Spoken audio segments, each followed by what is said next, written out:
A very good morning to one and all. On behalf of Amity School of Fashion Technology, Amity University, Chhattisgarh, we welcome you all to the fourth day of a 5-day professional development program on innovative approaches in fashion systems. So today, now to begin with today's program, allow me to invite our esteemed speaker, Dr. V. Ramesh Babu, who will be speaking on systematic techniques of training sewing operators. Sir is currently working as a head and associate professor of the Department of Textile Technology, Kumar Group College of Technology, Chinna Vedampatti, Coimbatore. Sir has more than 7 years of industrial experience and more than 16 years of academic experience. Sir has presented 20 research papers in many national and international conferences. Sir has authored 5 books and has a publication record of around 50 research papers. Sir has been a member of the several review committees and has filed 3 patents. Moreover, Sir has fetched 9 grants and many such accolades to his name. Now I would like to request Sir to please address the gathering. Dr. Babu, this panel is yours. Please start with your lecture, sir. Thank you so much. Thank you so much, Mr. Rajan, for a nice introduction about myself. First of all, my sincere thanks to Amity University for giving me an opportunity to present the audience. My special thanks to Dean Ma'am and other faculty, and especially from Rajiv, he continuously coordinating with me to make this day happen. And once again, I welcome all the audience participants for this lecture. So let me share my screen and we can move on to the lecture. I hope my screen is visible now.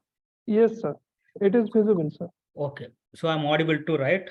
Yes, you are audible and visible as well, sir. Okay. Okay. So actually the theme of this faculty development program is in line with the topic what I have chosen today is systematic techniques for training sewing operators. So I have seen all the speakers and their topic, and most of them are talking about textiles, some things are talking about fashions, and there are very few topics which talks about the production manufacturing side. So I took that part to give some insights on this sewing manufacturing sector. Okay, that's why the topic is chosen. This is systematic techniques for training sewing operators. So why we are giving more emphasis on training? So all of you know that the industry nowadays is highly competitive. One second. Yeah, like maximum, sir.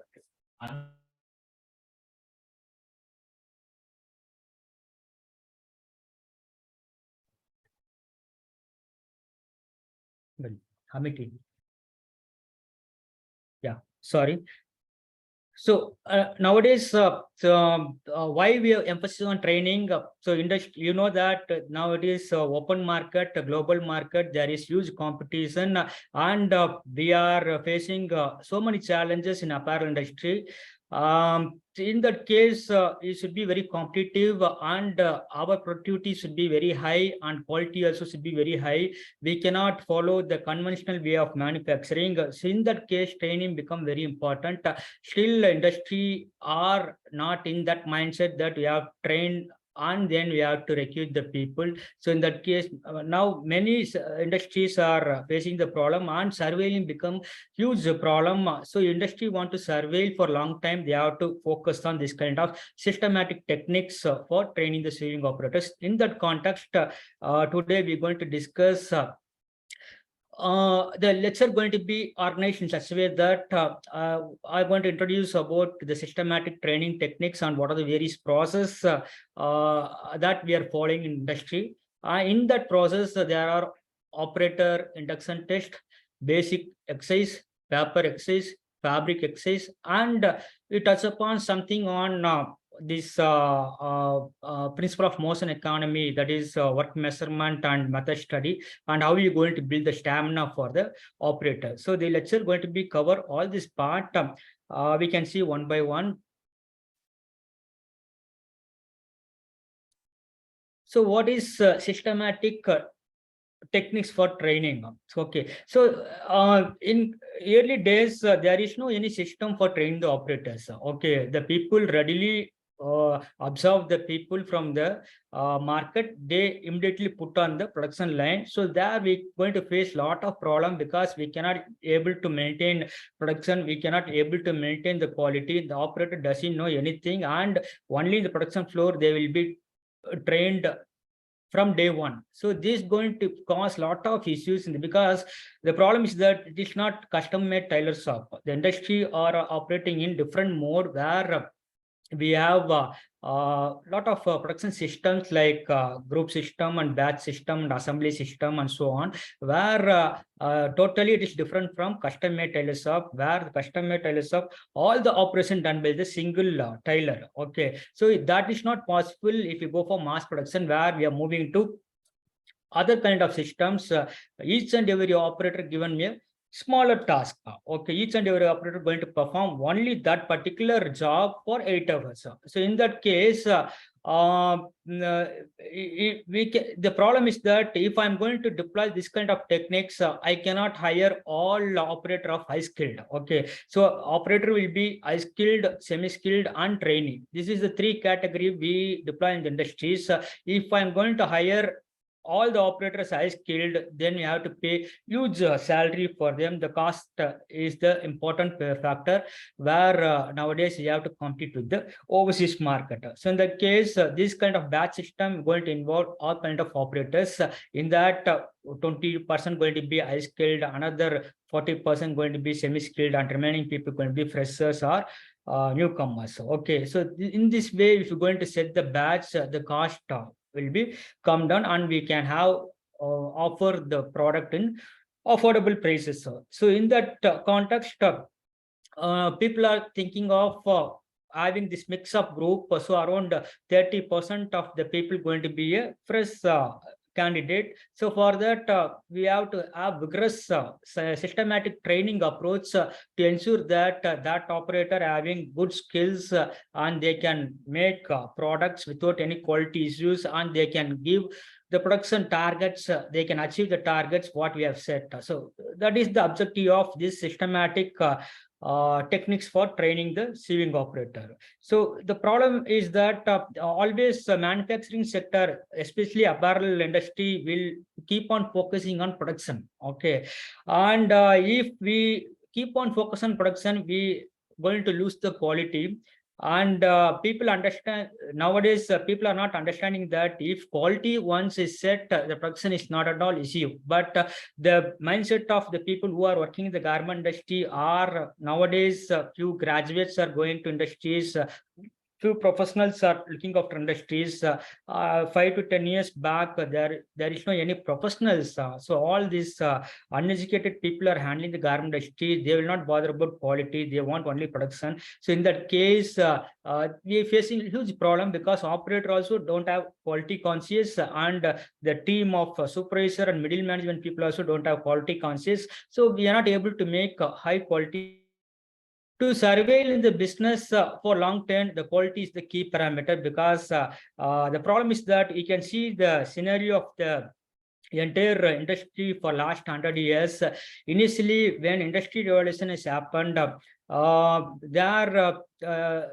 every country is growing country. We can say it as a developing country, and some of the majority of countries are underdeveloped country, and a few countries are developed countries. This is the entire world scenario. So in that case, what will happen? No, see, if a country like underdeveloped country and all, their needs are different from developed country. Okay, so when industry revolution happened, a few people, the garment industry, ready-made garment industry started in such a way that the people are in Second World War, the people are started to making the army dresses in the mass way. Okay, because every time the soldiers will die and new soldiers will come, they have to provide the army clothes. That's why the custom-made tailor shop shifted that base to the this mass production category to produce the army dresses. And huge demand for army dresses and mass production is needed that time. Okay, slowly what happened after wars are over, this factory are started to produce garment for the public. So in that case, there is in that time. There is no any people want only the clothing to cover their skin. Okay, so that is the need for them. Okay, so that need is fulfilled, then they will be happy. So only monopoly market was there.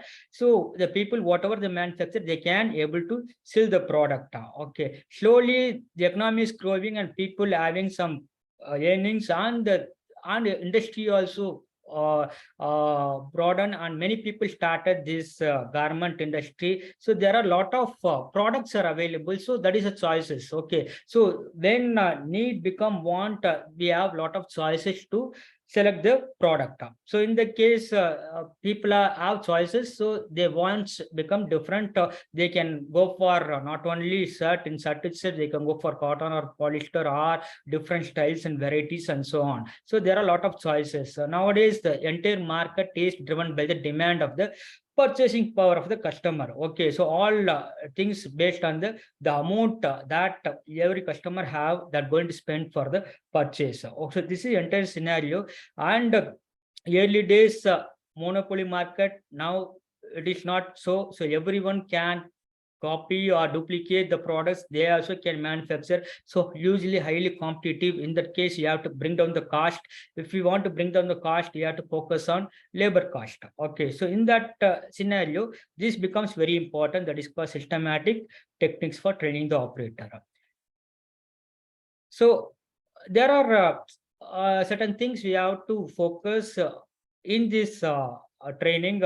First one is job analysis. Okay, see, I told that we are not making entire garment by single tailor. So each and every operator going does a single task, and they're going to repeat the same thing for 8 hours. In that case, we have to simplify the job. Okay, we have to simplify the job in smaller components, so they can easily perform, and then by we can increase the production and quality. So in that case, job analysis is very important, where we have to break down that entire big task into smaller components that we call as elements. Okay, in sieving, we mostly tell that the three are the basic elements of the sieving operation. One is pick up, process, and dispose. So it means that every time, irrespective of operations, irrespective of task, the operator going to every time pick up the component, she going to sieve, and he going to dispose of. That may be pocket attaching, that may be collar attaching, that may be sleeve attaching. Whatever the operations, these three things going to be repeatedly happening, that we called basic sieving elements. Apart from this, there are so many other elements like holding the fabric, grasping the fabric, searching the fabric, and aligning in the needle, and disposing. So many elements. There are around 18 or 19 primary elements people are studied. So in that case, we have to detailedly analyze the job, how simple I can perform the job. In that way, I have to do the method study and find the best way of doing that particular task. That is called job analysis. And once we do that particular job analysis, this is the way the operator going to perform the job, because that is the defined method where it's going to give maximum output. Then we have to go for imparting skill to the operator. Okay, so with defined documented method, we have to teach them how to perform that particular task. Okay, so that in that way we can impart systematic skill to the operator. Not see, once skill is developed, then we have to improve their stamina. Okay, so it is not the case that once operator is performing in that 1 hour, is achieving the target, then our job is over. That is not the case. We have to ensure that 8 hours the operator performing in the same consistent way. That is called stamina. Okay, so that is very important. Even in the training center, if we achieve the maximum target of the operator, and we are not bothering about how they are going to perform in the actual production, they may not be or consistent for 8 hours. So that stamina building should be happen in the training center. Apart from this, knowledge development, because the operator going to operate the sewing machine, the needle movement is happened by them. Okay, if they are not aware of the particular task, and what is expected, what is the quality is expected, and what are the points you have to check. Then why we are saving this way, why we cannot save that way, what if happen if I'm going to see in other way method. So what are the alignment, what is the placement of the labels, what is the placement of the pocket. So everything become knowledge, and the operator trained in a way that they how to use the other work kits and attachments. Okay, sometimes operator will trained to solve the quality and technical issues by themselves. Sometimes operator trained in information technology, how to feed the production data to the centralized system and so on. So all become knowledge part. Okay, so it is a holistic training, not only saving machine training, where the operator will get trained in about systems, the MIS systems, the quality specifications, and what is really expected, and all the things. So that's why systematic, we are telling a systematic skill, stamina, and knowledge development. So this is again, see, everything should be accountable, everything should be measured. Otherwise, we cannot achieve the results, okay, or achieve the what are the expected outcomes. So in that case, you have to establish the goals. Okay, what is my goals? What is my daily production capacity? How much I have to fix the for each and every operator? How much the target I have to fix? Whether I'm going to achieve that? So you have to fix. See, otherwise people will not bother. If I am telling the operator that every hour you have to make 50 pieces, then their mind will be set and they will focus on that 50 pieces. If there is no target, we cannot monitor or follow up, and we cannot get the outcome from them. Very important, this defined quality specifications. So we know that there are different brands for making a garment. Okay, normally we need, for making a shirt, we need around 2 meters of fabric. Okay, so if you see that the 2 meters of fabric going to cost around if you put per meter as 150, also in 300 rupees we can make, that is the fabric cost for making garment. And other, after the fabric cost, we have that making charges like labor charges and the other overhead expenses is put together to come around, we can keep maximum as 100 rupees also. So in the 400 rupees everything is over, and for accessories and trims you're going to add another 20 or 30 rupees. So within 400, 420, I'm talking about ISL, we can complete entire garment. I mean, we can make the full shirt. Okay, but we see the markup price. If you go buy this branded shirt like Arrow and Listley Bond, the single shirt going to cost 3,500, 4,000 rupees. So anyway, going to be a low end brand like Kumar shirts, or the high-end brand. This is the matter where we need 2 meters of fabric, and the charges for making that garment going to be around maximum of 400 rupees, but selling price are going to be depends upon the brand. Okay, so why this cost variation is happening is because one is the brand. Why the brand garment having high cost means because of the quality. Okay, because of the quality, their price are very high. So that's why here the quality specification become very, very important. While training itself, see, we cannot mold the people having 20 or 25 years of experience. Already they are mindset and they are rigid, and changing them is very, very difficult task. When we are taking fresh people and training them from day one, we can mold them in what to our expectations. So in that case, inculcating the quality things while training itself going to give huge impact while doing their future production. So that's why quality specification is become very, very important. And every industry should establish training center. Okay, the training center should be separate department where it should not be in the on floor. Okay, there are huge production is going on, 100 machine capacities there. In that itself, you're going to have some 4 or 5 machine and training center means that won't work out. You have to give very important emphasis on training, separate training center where these people should be disconnected from the production floor. Okay, this should not make them interact to the these existing operators, because once they interact first day itself, their mindset will be changed. Okay, we have to train them in separate training center, then only professional training will happen. Okay, there should be systematic, we can implement whatever we have different things we can implement without any issues.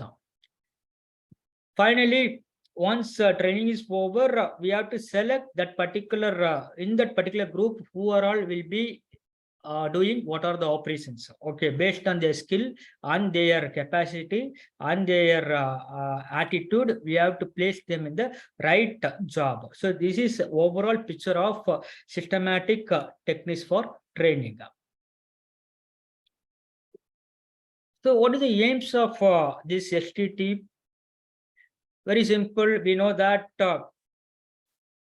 we should not complicate the process. We should not complicate the operations. Our job is, see, this all done by industrial engineers or production managers or separate training team going to take care of all these things. They're going to define each and every activity, how this operator should be trained. So while they are defining the activity or defining the process, they have to keep in mind the operator should not get burdened. Okay, so what is ease of learning? The method, what I'm going to suggest, because they are not graduates, they are not highly educated, they are the people who are school dropouts, or sometimes people will be past +1 or +2 something. Okay, in that case, our training material should be in very easy, should be easily understood by them, and easily they can perform the method what I teach. So that is called ease of learning. So nowadays we are talking about upskilling, where you have to enhance the skill of the particular people. At the same time, we are talking about de-skilling also. Okay, so what is the de-skilling? Upskilling is increasing the performance of existing job. Okay, that is called upskilling. For that, we are giving certain training. De-skilling is another terminology widely used nowadays, and we have to incorporate that without any restriction. The thing is, what is de-skilling? De-skilling, we are not burdening the operator. Okay, you see, earlier days, people have limited opportunity, so they came to the garment industry to earn their bread and butter. So nowadays there are wide opportunities for the people. Either they can get very comfortable and a job in supermarkets, where they just have to give a sales scale and earn the same amount what they are earning in the garment industry. Okay, in that case, in supermarket, what is the job? They have to just pick up and give that products, or in supermarket billing, they have to just put a bill. So this kind of job only the people are not liking. So in garment industry, if I'm going to burden them lot, means they will not stick on the garment industry. So in that case, we have to de-skill the operators. De-skilling is nothing but we should not add any more complicated job to the operator. If in single on off switch, everything should happen without their human intervention. So that kind of some modification or automation, semi-automation should be carried out in our industry. That is happening. Okay, that's why nowadays we are using work-aids and attachments and some automations, robotics, so many things. Okay, even in sewing also nowadays we are using sewing machine. In future, mostly that will be, nowadays people have started going for profile sewing. Okay, there is no need for operator sitting the sewing machine and putting the pedal and treadle and so on. They have to go for profile sewing, where the operator place everything, the component in between the glass plates, and just one switch on, will entire collar will be ready and come out of the machine. So in that case, operator only job is just on and off. So that is we call is de-skilling. That huge way that is happening in industry, where we need a lot of engineers to do that. Okay, that is called ease of learning. Our training should be very affordable way to learn. Efficient learning. Okay, this is based on the attitude of the operator. We have to continuously monitor them, and we have to tell the importance, and we have to make them fast, how efficient they are learning. Very thing, both are the same. Okay, I cannot give time for the training around. See, if I'm going to hire new fresh people and I'm going to put them in the training center, and 6 months I'm taking for them training, means there is no use. Okay, so maximum 12 weeks or 15 weeks we have to train them and send to the production floor. That is called rapid learning. The system what I am going to develop should be in such way that the operator within 12 months, 12 weeks or 15 weeks, they have to completely learn the things what I expected to do. So retraining. See, if operator is not performing, if the trainer is not performing, the trainee is not performing, they are not achieving the target, they are not achieving the efficiency, means again we have to retrain them. Okay, till they achieve my expectation, again I have to retrain them. See, if I'm going to take a batch of 50 people, in that 40 people are well trained and 10 people having problem, means I suddenly cannot say them they are not worth and we can send them out, because getting the people become very difficult nowadays. Okay, again that 10 people should be retrained in the same operations till they achieve the efficiency. That is called retraining. So another term is called cross training.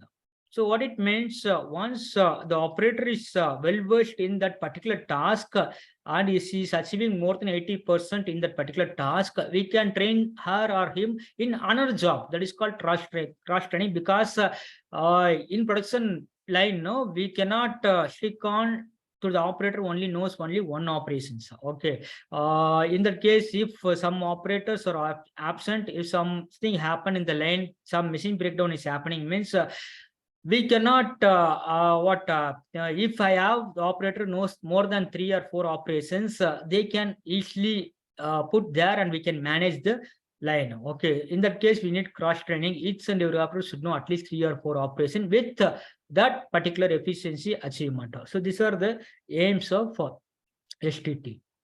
So what results I'm going to get if I'm going to do systematic techniques in our production apparel industry?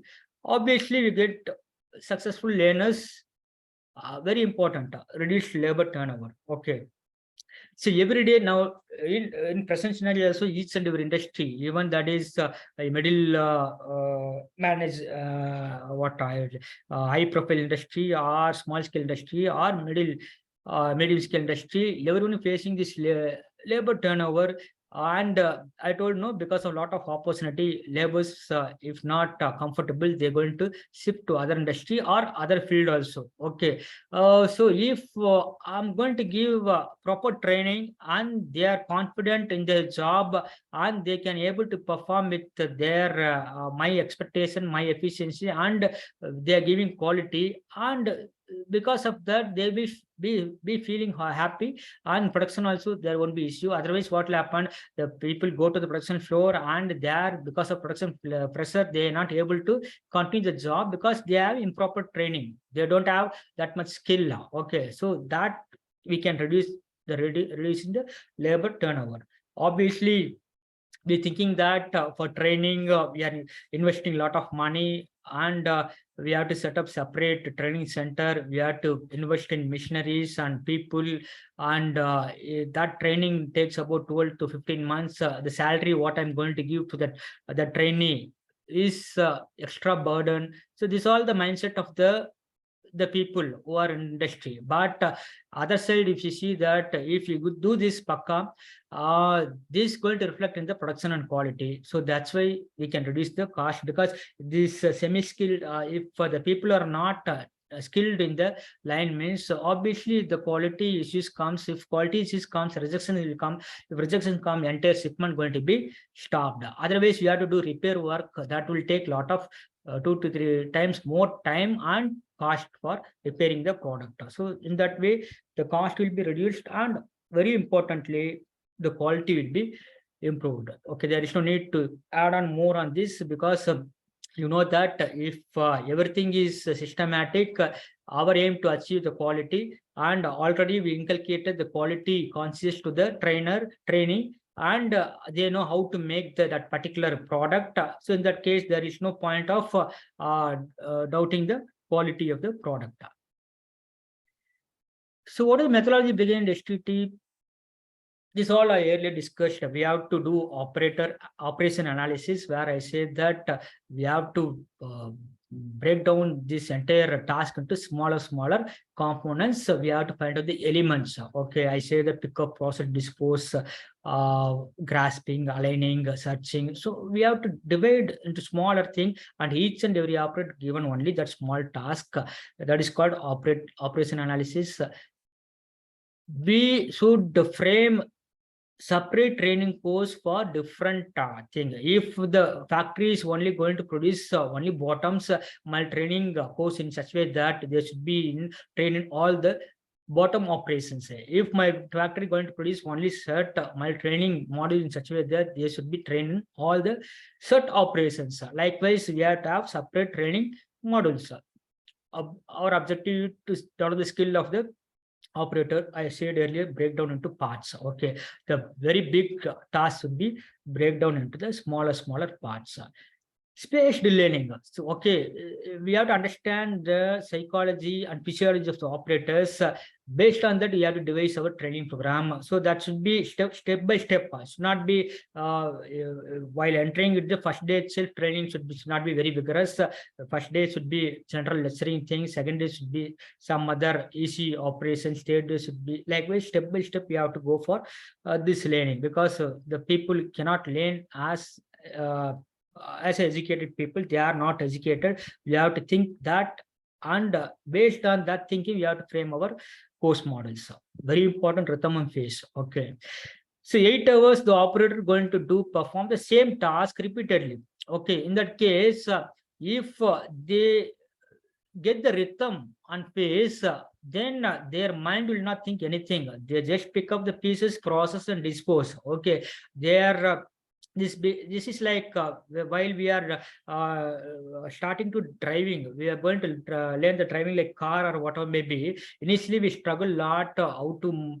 move the steering, how to put a gear, and how to press the accelerator, and how to press the clutch. So there will be so many difficulties you're going to face while learning pace. Okay, so what will happen once I learned very well, then running the car is not an issue. We even suppress that whether I'm thinking or not, because the hands automatically move and the steering will be automatically rotated, and we put left indicator, right indicator, everything happen without our thinking. Okay, that is we call rhythm and pace. Without anything, any thinking process, we able to perform our job. So we have to train the operator in such a way that automatically they get rhythm and pace. In that case, there won't be any flaws going to happen in the production. So that is very important. And very importantly, this is not one-way communication. So it should be two-way communication. Active participation of trainee is very, very important. Okay, I can define beautiful training models. I can train them in the best way, but if their involvement is not there, nothing going to work. So to make their, this is like as a faculty we are teaching the students, getting the attention of the students nowadays become very, very challenging.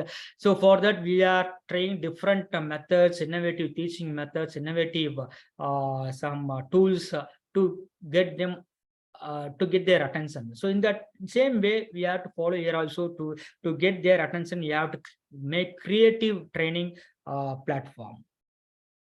So I told earlier, stamina build up.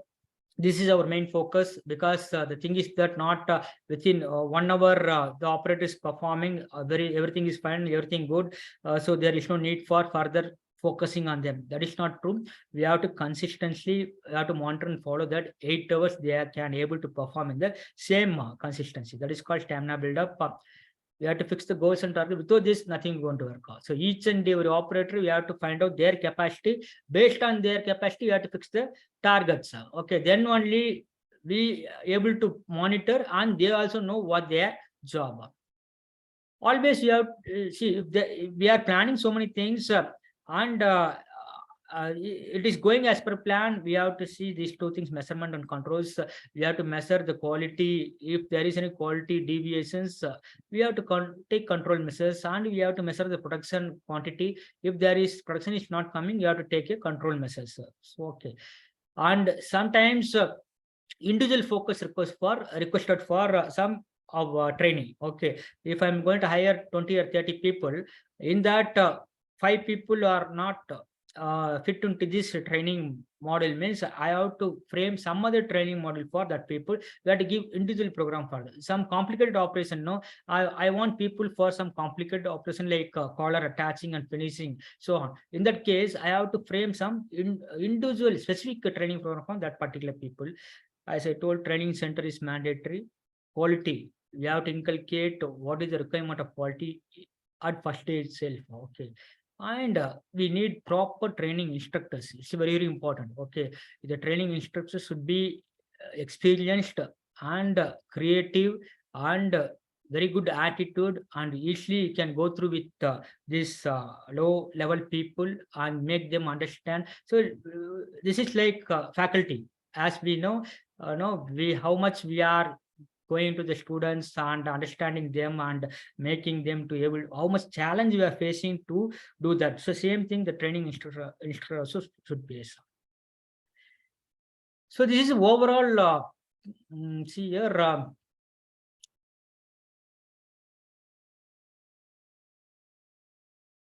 this is the overall sequence of training method.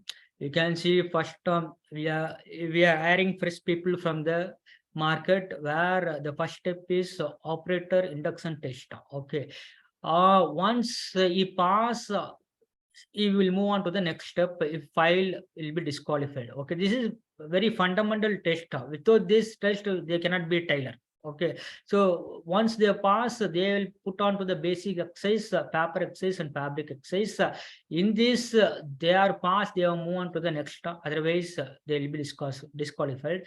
And if once this is over, they come to the job exercise. Job is nothing but a particular job, either collar or pocket or sleeve placket. We're going to train in particular job. So in that they achieve their efficiency or target, they go for trial cuts. Okay, so I'm going to feed them around 50 pieces per hour and ask them to continuously perform the job.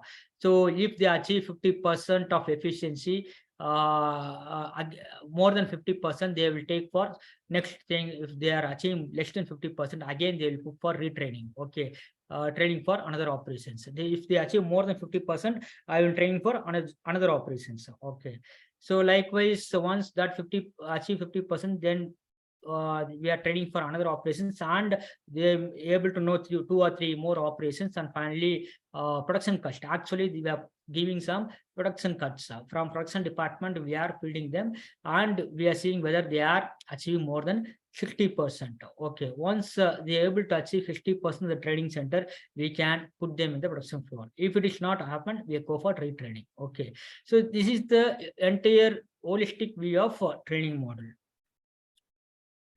So we come into the operation induction test. So we call it a P test, perception test. We check for visual accuracy and speed. Okay, it's because we need tailors with good eye vision, and their ability to move their fingers and hands. Okay, that is very important. Without that ability, we cannot put them as tailor, because obviously they cannot perform in the production floor. Okay, so this is the first test we're going to perform when I'm going to newly hire the people. That is called visual accuracy and speed. We see what is that. So this chart clearly explain what is visual accuracy. We call it as KSP perception test practice. This is thing we will do in the our childhood days. We can see this kind of chart in so many magazines or books, where we have 10 numbers here, and each number they have lines. The first line going to start here and going to end somewhere this side. Okay, so the people who going to hire, the trainee going to given this seat, they're going to visually follow these lines from 1 to they're visually going to follow the line, and they're going to see where they're going to end. Okay, suppose this one I'm taking, this one line is going somewhere to see here one. Okay, so likewise we able to see the eye vision of the operator, how easy they can able to follow this, because sieving is nothing about stitching the lines. Okay, only we're going to sieve the sieving maximum 1 mm going to be the sieving with the stitching line going to be 1 mm width. Okay, so in the case how well their eyes are seeing that stitching line, and how well they can align the fabric, how well they can match the check and stripe, all becomes matter. Okay, so in that case this test is very important to judge the vision of their eyes and their speed. Okay, this is the first test we're going to do. If they are not performing well, we have to there is no need for hiring them. So second, if they are past that test, we are going for this DTA. So what is DTA? We know dexterity test TA. See, once eyes are good, then we have to check the fingers and hands. Okay, how smoothly they can able to move their fingers and hand. Okay, that's why here you can see hand and arm dexterity, how they are going to move the finger, and because the movements of fingers, there is no need for arm movement. Okay, sometimes for arm movement, see where we move the arm, when I am going to pick up the component from the table, I need the arm movement. When I have to align something, we need the hand. Okay, sometimes I'm going to pick up some bobbin and bobbin case, we need hand coordination, or sometimes I'm going to pick up from front component and pocket component, we need the hand coordination. So for this, we need the text where you can see in the picture, a girl is performing this pegboard. It is called pegboard, and there are pegs. Okay, so you can see the video. I hope the video is running. You can see how fast that girl is moving that pegs. Okay, so this test, each and every test having time. Within the time frame, they have to complete. So okay, so we can see in this test, we can able to see the hand coordination and mainly the arm movement. Synchronously, they are moving the arm without any difficulties. So if people are having some brain deficiency, like right and left braining having different capability, they cannot move this hand simultaneously. So for that, we are checking this test. You can see that they are putting the pegs from one corner to other corner.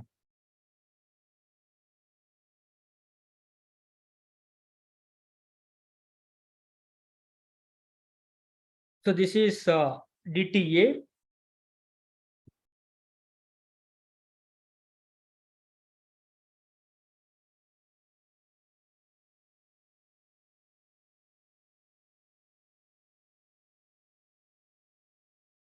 There is another test, DTB. Earlier we saw that hand coordination. This is for finger. So how well their finger can, because each and every time for threading and to insert the bobbins, to pick the small components, to pick the lining pieces, we need how well the finger, because if I'm going to pick the component, only one single component I have to pick. If I'm going to pick 3 or 4 components coming together, means again I have to segregate before the sieving. That's going to be a time consuming. For 8 hours we calculate for this kind of things, no, that will come around 30 minutes will be wasted for this kind of segregation. So to check that, we are having this DTB, dexterity test B, where we're checking the finger and two hand coordination. We can see this video able to understand. So earlier video, they are moving the pegs from one corner to other corner. In this video, they are reversing the pegs. Okay, so this also having certain time limit. Within the time limit, they have to complete all the pegs should be reversed. Okay, so in that case, we can able to judge how well the operator can move their fingers as well as hands, as well as arms, and so on. So this all preliminary test to select the training. Once they are getting pass in this, they will take on to the next stage. That's why you called as spaced learning.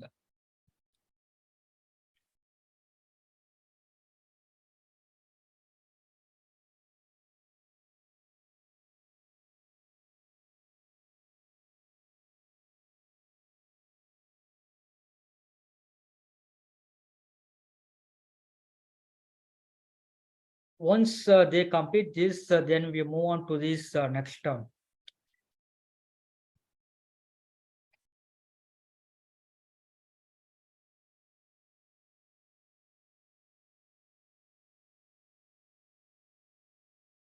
So you can see in this chart. So we have discussed 3 selection tests. One is PT, perception test, DTA, dexterity test A and B. Okay, so one is for eye perception, I'm giving the grade 1 to 5. Okay. If people are finishing that, following the lines in less than 9 seconds, we can give grade 1. They have high visual ability. If they are finishing in between 16 to 20 seconds, the grade is 5. They have poor visual ability. In this range, we can grade the operator. Like the same similar manner, we have DTA, where we have 1 to 5. 1 means within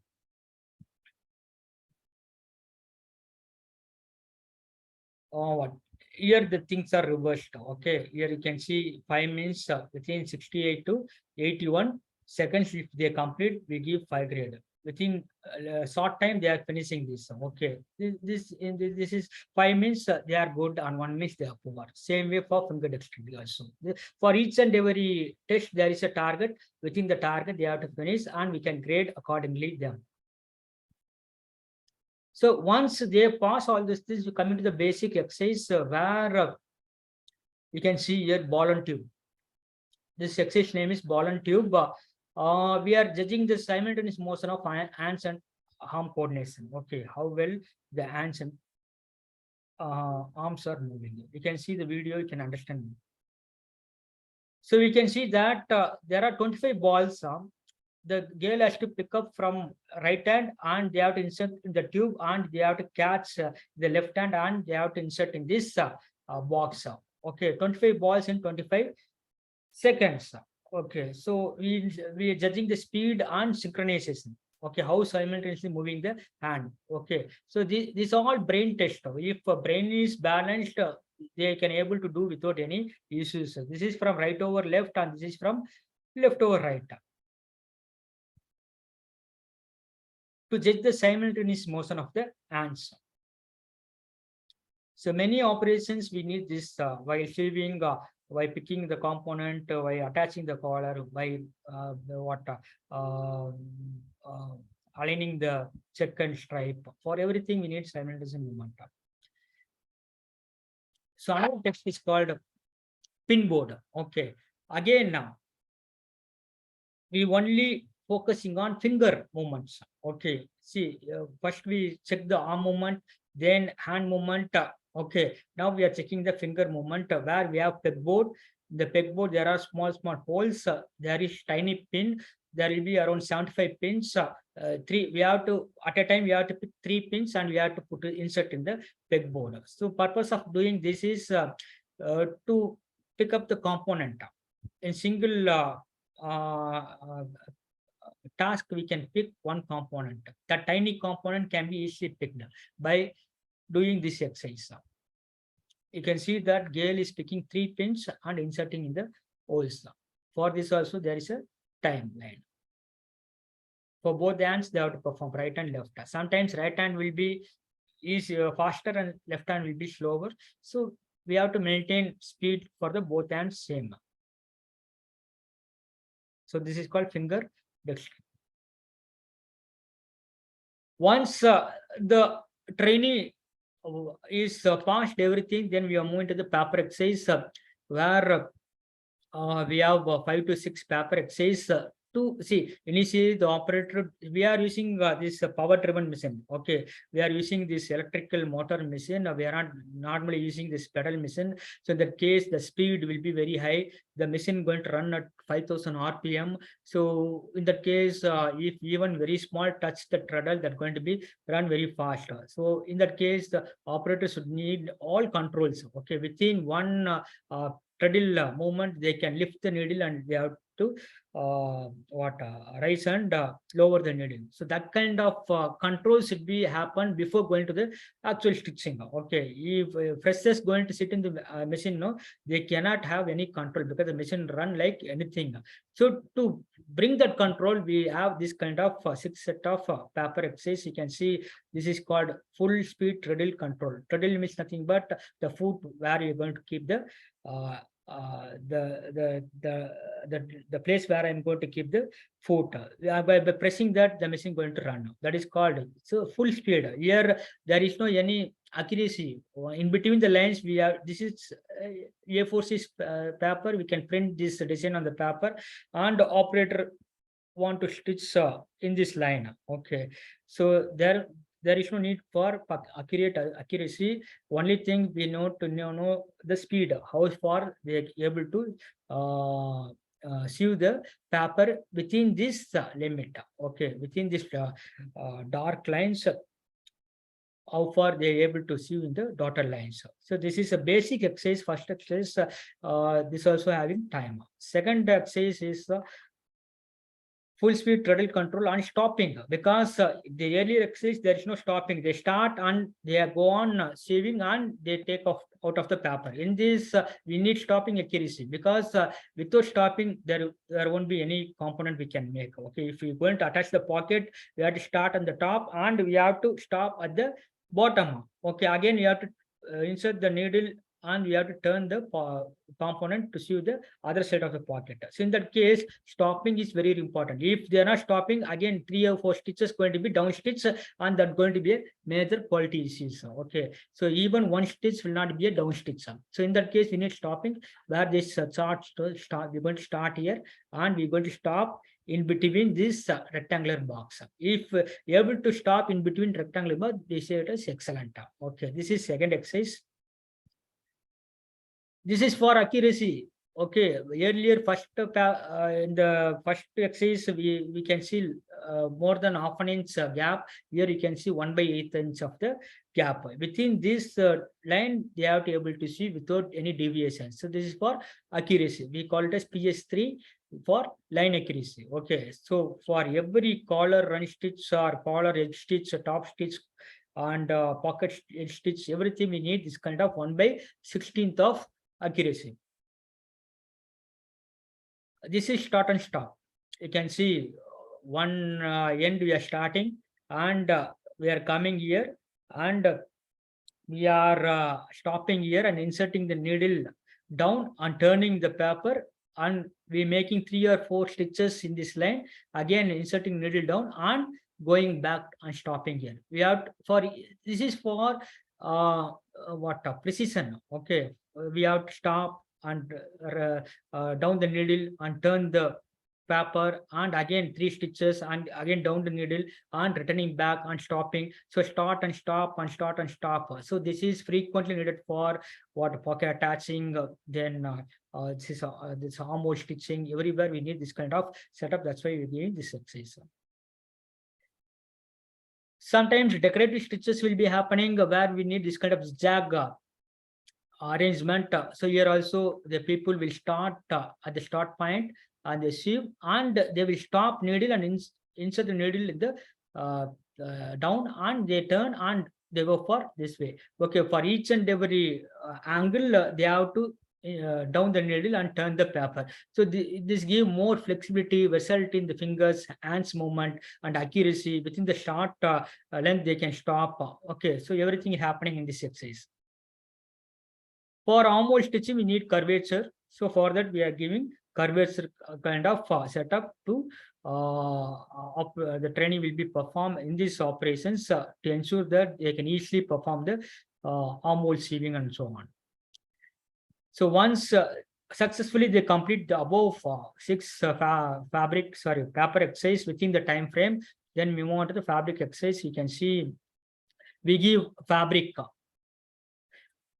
to fabric cut component of 6 inches and 6 inch dimension. Okay, they have to sew the edges of 4" margin. Okay, they have to start and finish all the corners. So a goal is one piece should be completed in 18 seconds. Within 18 seconds they have to complete the all 4 corners with 4" of margin. Okay, there should not be any misalignment. So all the corners should be 4", because we know that seam allowances and maximum we're going to give 4". Within the 4" we have to complete the task.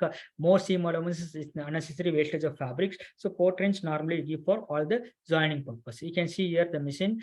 There are 2 fabric swatches. They have to simultaneously take that and keep one over other, and they have to sew all the 4 corners of 4" margin. This is first fabric, and second returning to the starting point. Okay, we are starting and finishing all the margins and coming to the same point. This is normally, see, whenever you're going to do something, we have to come back to the position. Then only we can make bar tack and we can secure the stitch. Okay, for armhole or pocket or whatever maybe, where when we start in one area and again come back to the same point and we're going to make a bar tack. So to coming to the same starting point is very important. If I'm starting here and when I'm going to finish, I'm going somewhere, the deviation going to be more than half an inch or thing, then the garment is a poor quality. To get that accuracy, we are going this return to the starting point. The third fabric exercise, batak. Okay, you can see here, this is also 6 inch into 6 inch quarter inch, where we are not going to start at the end of the fabric, going to start at the middle of the fabric, where we start and finish all the edges of quarter inch and come back to the same position and going to make a bar tack. Okay, the bar tack also having certain measurement. Within that measurement, I have to do the bar tack. Bar tack is nothing but securing of stitches. This is for making collar or cuff. We need this kind of. I'm going to see only 3 sides. Okay, again quarter inch margin, the 12 inch length of fabric, 16 inch of width of fabric. I'm going to make quarter inch and one side will be open. I'm going to turn around. I'm going to make a top stitch. Okay, so one piece you have to complete in 14 seconds. This is morely similar, replicating the collar and cuff attachment, cuff making. So this is top stitching. The same piece is turned back and I'm going to make a quarter inch top stitch. Okay, one piece in 14 seconds. The frequency of bar tack. Okay, every often I have to going to do the bar tack with quarter inch bar tack length. Very difficult task. So we have to maintain this quarter inch also, and we have to maintain the gap between the 2 bar tacks. Okay, so this all to increase the accuracy, to precision and control over the operator. So here the goal is 5 back tacks in 20 seconds. Very, very difficult. In 20 seconds, I have to complete 5 bar tack with quarter inch, and the distance between the bar tack should be similar. And finally, pocket touching, where you can see we are given the dimension 6 into 6, 5 inches length, 6 inches width, and quarter inch margin. Okay, and 1 inch hem, everything. Okay, so 8 pieces in 24 seconds. Okay, so it should be edge stitch, and you have to insert the needle down, and you have to turn the pocket, and you have to finish the pocket without any quality issues. Okay. So is it chain stitch? 8 pieces in 20 seconds. Again, more detailed. Again, we are doing bar tack at both the corners of the pocket. Okay, 1 piece in 45 seconds. See, assume that if operator going to perform 1 piece in 45 seconds, she has to do more than 80 pieces per hour. Okay, so that kind of target should be achieved in the training center. If operator is doing 80 pieces per hour in the training center, you can easily put them in the floor. So this is the entire chart, what we discussed earlier, the ball and tube and pin board and paper says everything. We have 10 readings on what time they have taken, whether they are within the time frame. If they are within the time frame, we can allow them to the next exercise. So this is for other things like identifying the missing parts and cleaning machine, change the thread color, change the bobbin thread, threading the needle, change the needle. So for everything that you see, problem is that the operator should know that how to change the needle, how to thread the bobbin thread, how to thread the needle thread, how to clean the machine. For everything, the operator should be trained. So this is the chart where the trainer going to mark their time and see whether they are fit or not. This is for entire chart. For every day, we have to do this. For 7 days, we have to again train the same thing. Then only you're going to put the job exercise. Apart from this, we have to see this operator attitudes, very, very important. Even the operator is trained well, they have efficiency and so on. If they are not good attitude, we cannot put them in the line. Okay, we have to measure subjectively the enthusiasm, cooperation, attention, comprehension, communication, dedication, attendance, stamina, alertness, everything matters for good operator. So far we discussed the training techniques. in that another small topic, I'm going to have 2 slides, principle of motion economy, which is very useful to design the training models. Okay, here you can see principle related to human body, arrangement of workplace, design and tools and equipments, and time conservation. We can see, we can rest quickly what it is all about. Principle related to use of human body. Okay, so very nothing to explain more, because we can know that what exactly I want to try to convey. Both hands should start and finish same time. Okay, so this is very important. Okay, if there should not be any hand idle, if some hand are going to idle, we are not properly defining the method. Okay, so every part of the thing should be doing some work. Okay, so if operator is not starting, if one hand is started and understand it's idle, means suppose for example they are having a front component and pocket, they're first picking the front component and placing in the machine, and again after that they are picking the pocket component and placing in the machine, means that the time is waste. Okay, if simultaneously is going to pick two or sometimes if there are two components should be joined together, means simultaneously they are take two and join, otherwise first one then second one, means the time unnecessary. That's why we have to ensure that if I'm going to train, making a method for training, we have to ensure that both hands should start and finish at the same time. Both hands should not be idle. Okay, that is very important. And simultaneously, we have to, this all only we are discussed like ball and tube and pin board and what other test. We ensuring that this all is happening. Less fatigue and maximum economy. Okay, the method what I'm going to define, no, that should not be complicate the operators. Okay, there should not be any long movements, there should not be any movements should be bend and pick up the component, there should not be any turnaround movement. This all going to add burden and fatigue on the operators. So that's why we have to ensure that less fatigue and maximum economy. Utilize momentum.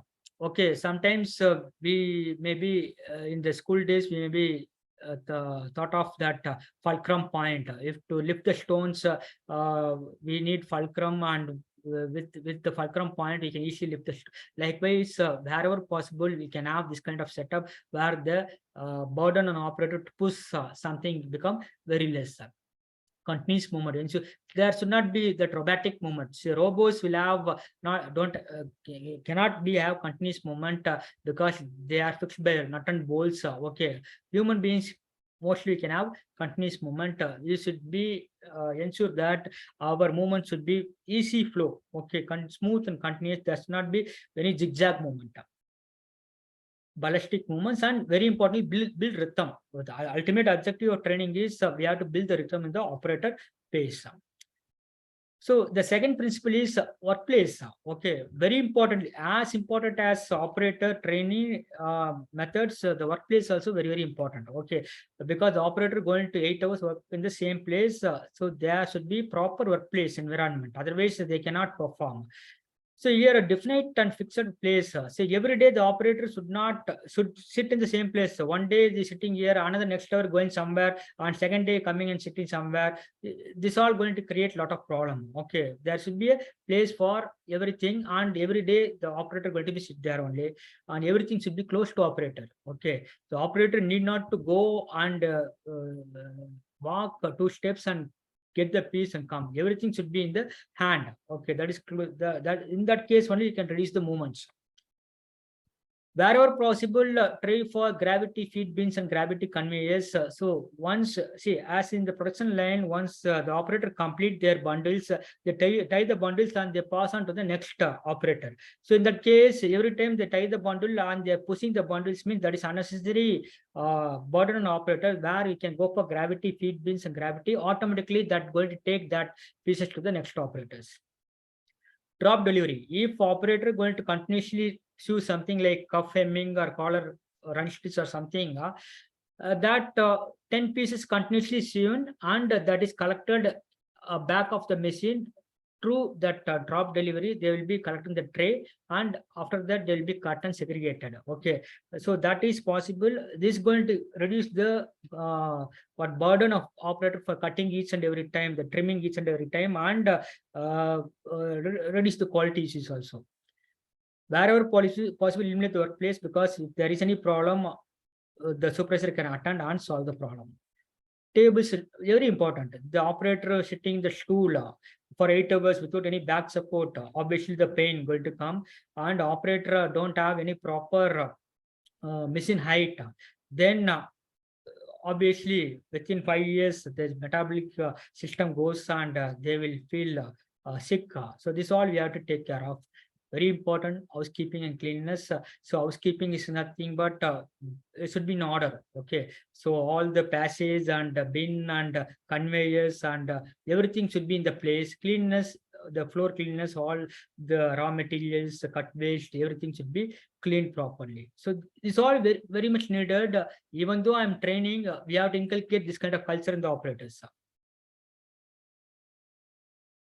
So third principle is designing the tools. To increase the productivity nowadays, we're using the folders and guides and equipment.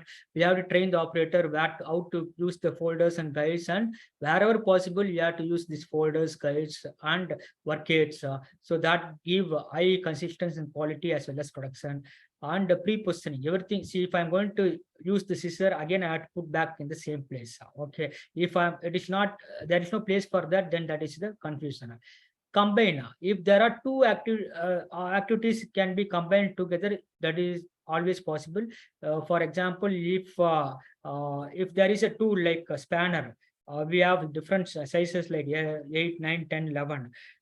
For that, each and every spanner we having a separate tool, means that is very difficult. If I'm going to bring all this in one single equipment, that is very easy. That's why you're combining. Okay. Maximum coverage area that we're going to see in next slide. Equal load distribution. There should not be load distribution unequal overburden, and locations for everything. Very importantly, the machine what I'm going to use have least noise. This is as I told, men should not be idle, machines should not be idle. Number of operations, everything is discussed earlier. This is for time saving. Classification, whenever you're going to define the training methods, you have to think of this, how the finger movement, finger and wrist movement, finger, wrist and lower arm, and this is the fulcrum point. If knuckle is the fulcrum point, only finger going to move. The wrist is the fulcrum point, finger and wrist going to move. Elbow is the fulcrum point, finger, wrist and lower arm. Shoulder means finger, wrist, lower arm and upper arm. Trunk means finger, wrist, lower arm, upper arm, and body. Okay, so this all you have to take in consideration when I'm going to define a methods. So this is the diagram shows within this see, our hands can maximum move in this range, and minimum movement going to be this range. So within this range, I have to allocate all the workstations, devices, tools, and everything. So beyond that means operator has to bend too much, or operator have to get up and go and do the things. So that's not happen. So that's why you have this kind of workplace arrangement. So this is way we define the method. You can see this is a 2-hand process chart. The department is set, time and date or something, and the operation is pocket touching, the operator name and the observer. You can see methods. This is a method. For training, I am defining a method. Friends are picked from the center table. Okay, there are friend component. We have to pick from the center table. And pocket from the left extension. You can see the small component is placed in the extension table. And what I'm going to do, I'm going to pick up, sieve, and dispose. There is a dispose bar. I see here, this is set up. You can see the sieve machine, the needle point, the round, the circle is the operator, and having extension table on right and left, and the center table where I can keep the bundle. Okay. The extension table, I'm going to keep the small pocket component. The bundle is the front component, and there is a disposable bar. The operator going to pick up the front component and put in the needle, and pick up the pocket and put in the needle. I'm going to make a pocket attaching, and after finish the pocket, I'm going to dispose on the disposable bar. Once 10 pieces are over, they're going to tie, push the bundle to the next people. This is the method summary. Okay, where I'm going to use Zugi, single needle lock stitch Zugi with quadrants left compensation pressure foot. Okay, these are we clearly have to define to the operator. You see the method summary goes like way. Okay, there are left hand is there, right hand is there. The symbol states for easy understanding, we're using symbols. See here, first thing we are picking the friend from the center table. That is the first thing going to be happen. That is transport. Okay. The right hand will be idle. Okay. So after that, I'm going to present at the needle for aligning. The frame component going to be present in the needle. That is called operation. And here I'm going to use both hand. Within one hand I cannot align the front component. I need both right and left hand. I'm going to align in the needle. Okay. Once aligning is over, I'm picking up the pocket from the other side of the extension table, that is called transporter. Okay. After picking the pocket, again, I'm aligning the pocket on the front component for matching the check and stripe. So that is become this aligning the matching of front needle and both hand.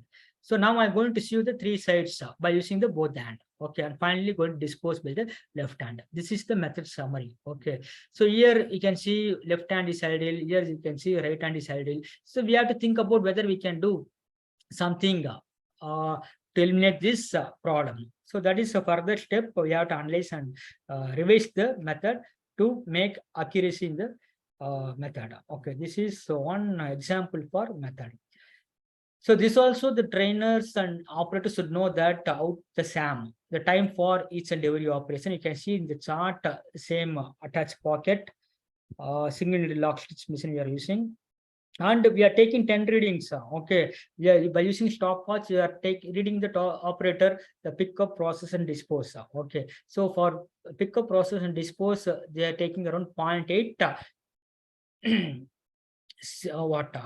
It is a pocket touching 0.8 minutes. Okay, likewise, 10 readings they are taking and making average. Okay, and this is elaborate thing. I'm not explaining all these things. This is a rating factor. And finally, they're going to find out the by adding allowances, they're going to find out the SAM. Okay, SAM is nothing but time taken to complete the pocket attaching. For making one pocket, the time taken for is 0.87 minutes. Okay, within 0.87 minutes, comfortably they can make one pocket. So based on this one, I'm going to fix the target to the operator. Suppose, for example, this value is coming around 60 minutes or 60 seconds. It's nothing but 1 minute.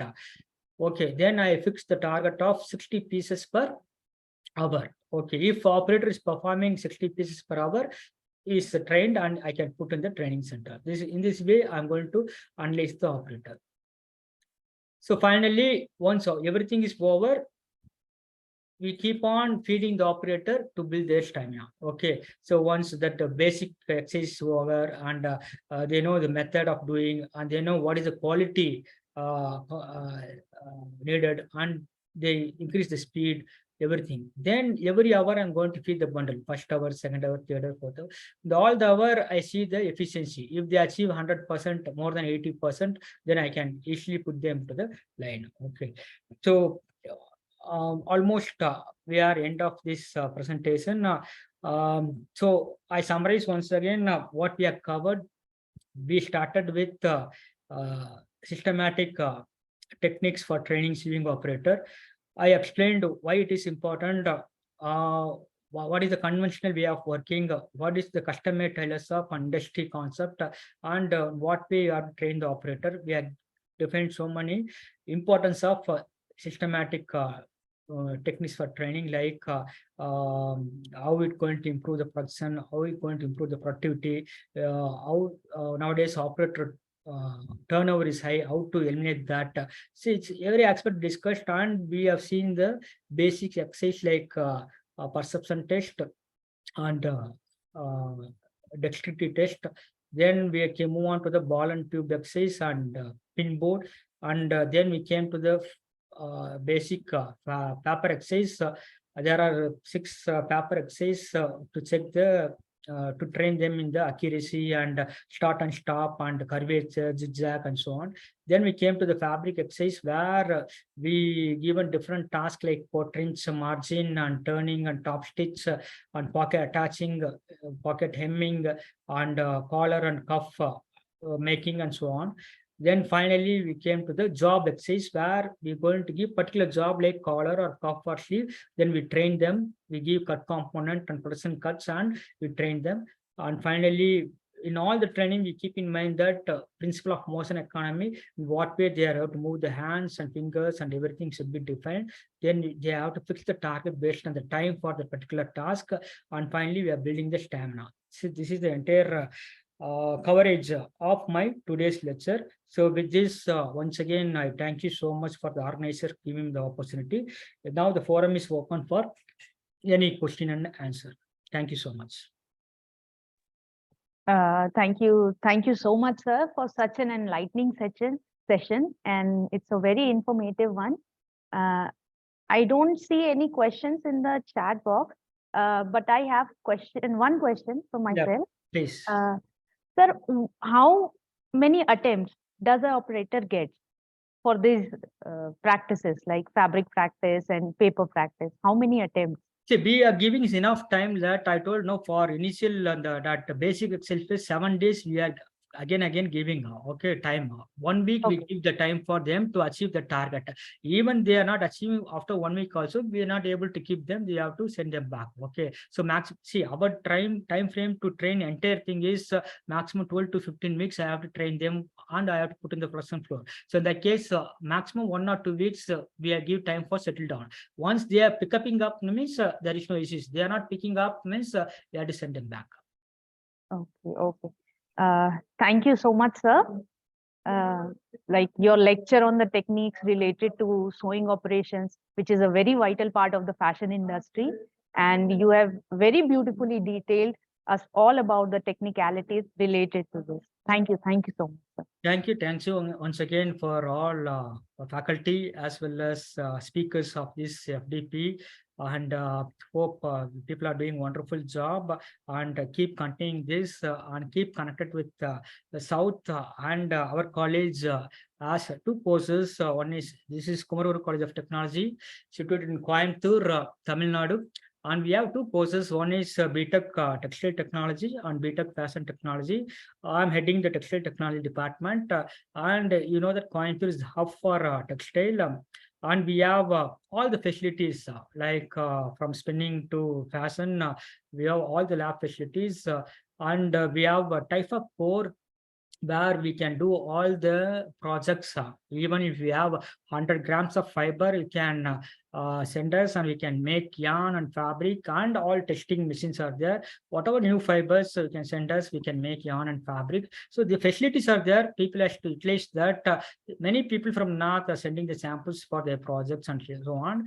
And ours is research center for doing PhD. We are recognized supervisors, and many people from South and North are doing the research also here in full-time mode. So this all additional information I have to give to know more about our institute and what are the specialties available here. And apart from this, I have written 3 books so far. One is on this industrial engineering in apparel production, Wooded publication that give lot of insight on production, manufacturing, and so on. Another book on fashion marketing management, which give thorough insight depth from start to end on fashion marketing and merchandising. And another book on home furnishing, where I cover holistically all the area like bed linen and what kitchen, so many things, all the areas that on. Under another book, apparel quality management. Right now, it is under press, soon it's going to release. These are the additional information. If people want to learn more, you can go through that book and learn more on this fashion industry. Apart from this, if you need any help from us, from on behalf of textile department, we are ready to support you. With this, once again, thank you, especially for Dean and other faculty for giving me an opportunity. Thank you. Sir, if you have some time, there is one question just popped up from Mr. Sumit Kumar. Yeah. In SAM, what are the different factors to be considered? So again, thanks for question. This is again a very in-depth topic.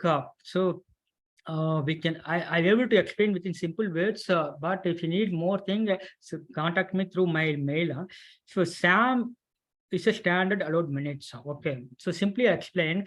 If I want to measure the work of the operator, only way to timing the operator. Okay, what we'll do, I told that the three elements, pick up, process, dispose, irrespective of whatever operation may be, this is going to be happening 8 hours. Okay, if I'm going to measure the pick up, process, dispose, that is called one cycle.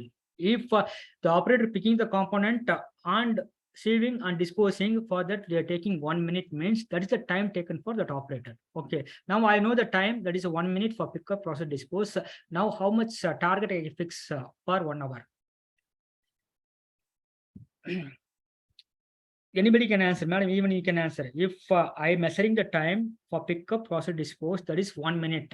Okay, per hour, how much target I can fix? How many pieces I can expect from that operator? 60, I guess. 60. Okay, obviously 60, but it's not, should not be like that. Okay, this is very raw time. Okay, this is observed time. By using stopwatch, I'm going to measure pick up, process, dispose. Okay, that time operator making 1 minute.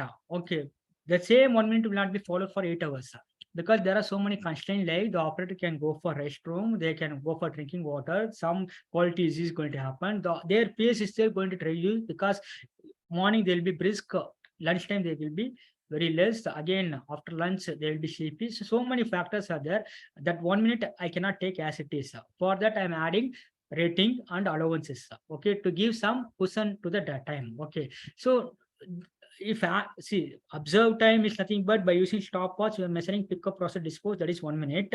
In that 1 minute, I'm going to add these allowances that become SAM. Okay, okay, that is called SAM. Based on the SAM, you're going to fix the target, realistic target. Okay, if I'm going to fix the target by taking 1 minute, that is not realistic. If I'm going to add additional cushion time, I'm going to fix the target, that operator can perform in that time. So that is called SAM. So I hope I answered the question. Further, if you have any clarification doubts, I request organizers to post my mail ID in the chat box. They can contact me through the mail.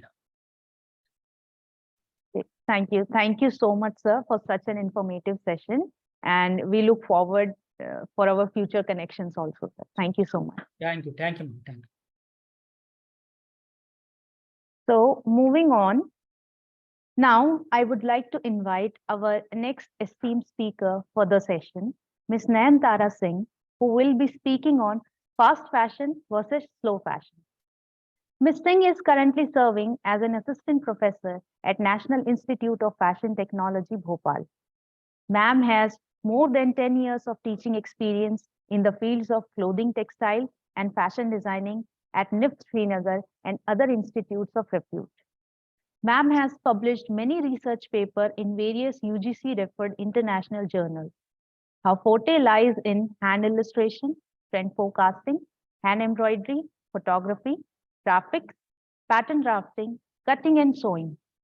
Ma'am has been a part of government project related to GI tag as a PIT member for the project entitled Survey and Documentation of Traditional Craft Products of Kashmir to register under Geographical Indication of Goods Act 1999, sponsored by Indian Institute of Carpet Technology, Srinagar. Ma'am has received Award of Excellence 2022 for the most influential educational philanthropist of East India by G-Town and International Teachers Pride Award 2021 for outstanding contribution towards education, research, literature, and society. Now I please request ma'am to address the gathering. Hello. First of all, am I audible? Yes, ma'am, you are perfectly audible. Okay. Good morning, everyone. And it is with great pleasure and enthusiasm that I am here to present an important and very timely topic, that is fast fashion versus slow fashion. And why it is important to discuss this is because this is the industry which has been rapidly growing to become a significant part of our lives, imparting not only our clothes, but also the world around us. Before we dive into the topic, let me take a moment to introduce myself. As Ma'am, already said, sorry for the polite currently I am interruption. associated with NIFT Bhopal. So yeah.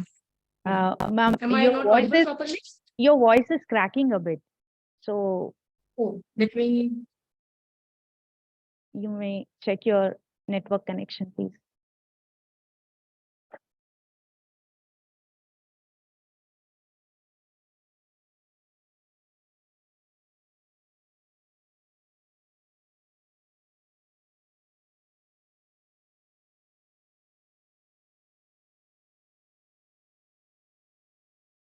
Hello, am I audible now? Yes, ma'am. Now you're audible. Is it better now? Yes, ma'am. Is my screen visible? Yes, it is visible. Okay, so I would like to start again.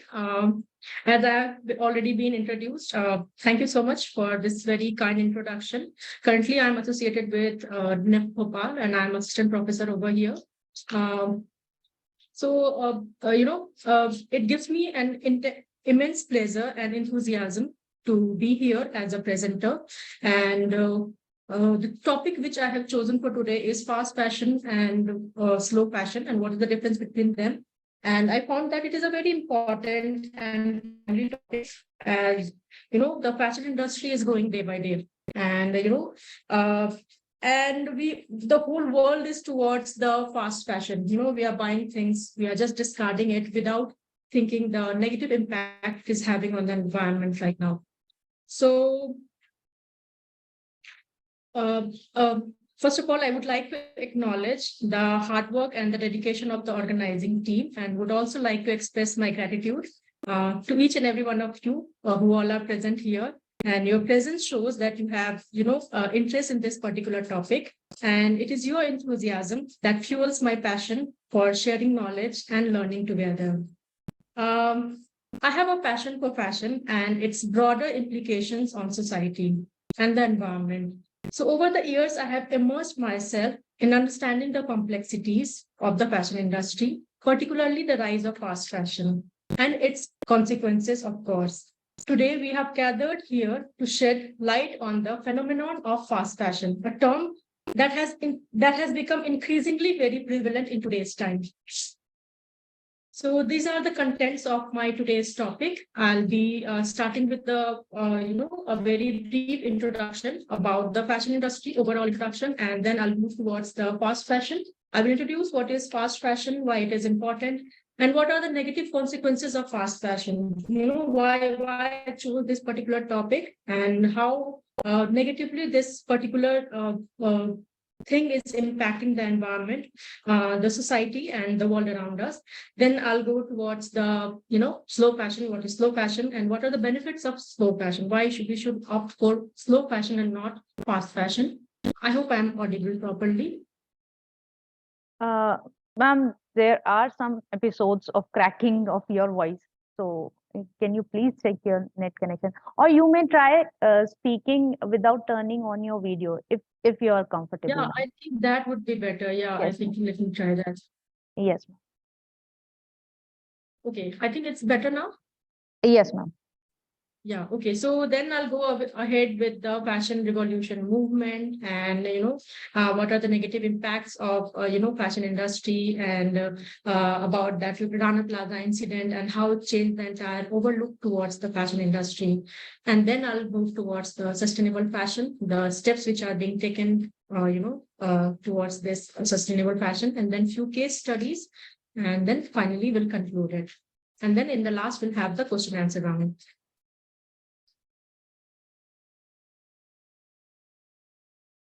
Okay, so as we navigate through the complexity of this particular subject, I invite you all to kindly keep an open mind and be receptive to the information which is being shared. And the purpose of this particular presentation is anyway not to condemn or glorify any particular aspect of the fashion industry, but to initiate a thoughtful dialogue that empowers us as consumers to make informed choices. Together here, we all will examine the true cost of fast fashion, the hidden toll it takes on workers, communities, and the planet. We will also explore the potential solutions and the role we can play in fostering a more sustainable and ethical fashion ecosystem. I believe knowledge empowers us to make a difference. And by the end of this presentation, my hope is that we will leave here with a great understanding of the fast fashion and its implication on the society. Okay, so before going ahead, I would like to ask one question, from you all. I would like you all to ask yourself, are you polluting the environment by wearing what you're wearing right now? Is your fashion sustainable? I hope most of you may be having some idea about what I'm saying right now, because I saw the entire schedule. You all have been said about sustainability and all. So maybe you all may be having some idea what I'm talking about. But we'll try to, navigate more through what I'm saying now. So to take this further, I would like to share one report, which was in 2019 research report for sustainable fashion. It said that sustainable fashion, the search for sustainable fashion has increased by 75%. So that shows that sustainable fashion is the new trend. Companies today are offering guilt-free fashions. They're offering ethical fashion. They are offering vegan fashion. They are offering recycled fashion, organic fashion, eco-friendly fashion, and of course, sustainable fashion. H&M, a very popular brand which we all have heard of. We keep on shopping from there. I think this is the one of the best or the most preferred brand of the youngsters. And H&M, it swears that its collection is conscious. H&M is offering discount in exchange of recycled clothes. Levi's Sorry, ma'am, says, for the you know, you- interruption. Am I again I guess audible? the voice is, yes, ma'am, a little bit cracking. So, ma'am, would you mind checking your connection a little bit, please? Or else you can switch Okay. your position of sitting somewhere so that our participants can have a good connection with that, whatever you are giving the lecture on. Okay, let me try somewhere else. Maybe there may be some other Wi-Fi, better Wi-Fi zone here. Okay. So I was saying that I was giving little introduction about the fashion industry today, and I was saying about the H&M and Levi's. Yeah, H&M, it is swearing that its collection is conscious, and H&M is today offering discount on various recycled clothes which are being in exchange. They are in exchange of recycled clothes, they are offering a lot of discount these days. And Levi's, it is saying that you are helping the environment by wearing its jeans. And Zara is saying that its clothes will be 100% made by sustainable fabrics by 2025. H&M is also saying that, by 2040, it will run its entire, setup on 100% renewable energy. Prada, a very well-known brand, it says that it is reusing plastic in its nylon backpacks, and so does Adidas. Balenciaga, it claims to be eco-friendly, so does Burberry. Coach says it will not destroy unwanted merchandise after viral video, but critic remains skeptical about it. Uniqlo, a very famous brand, has appointed Doraemon, which we all are aware of. It has, Uniqlo has appointed Doraemon as its sustainable ambassador. But there is a problem, Doraemon, we all know it is a fictional character. It is a fictional Japanese character. It is not going to help, achieve, it is not going to help Uniqlo achieve its sustainability goal. H&M says its collection is conscious, but does not explain how alternative material, it is going to, it is better for the earth. So there are so many questions about, the claims which are being made by the industries nowadays. The reason why I'm discussing all these things are that, sustainability is something which is talked a lot. All the brands, fast fashion brands like Zara, H&M, they are talking a lot about, sustainability, but we need to understand, that a fast fashion brand can never be sustainable.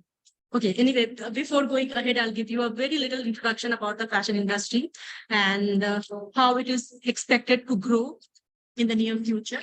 So fashion is a very global industry, we all know, and it is worth around $2.4 trillion.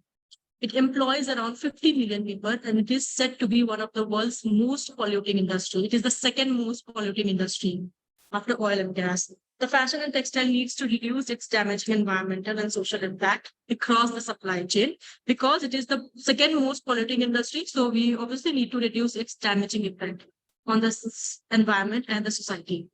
There is a critical need for us to understand the environmental and social impacts of the design decisions we make. Because being a designer, because we are consumer, we are designer, we are directly associated with this world.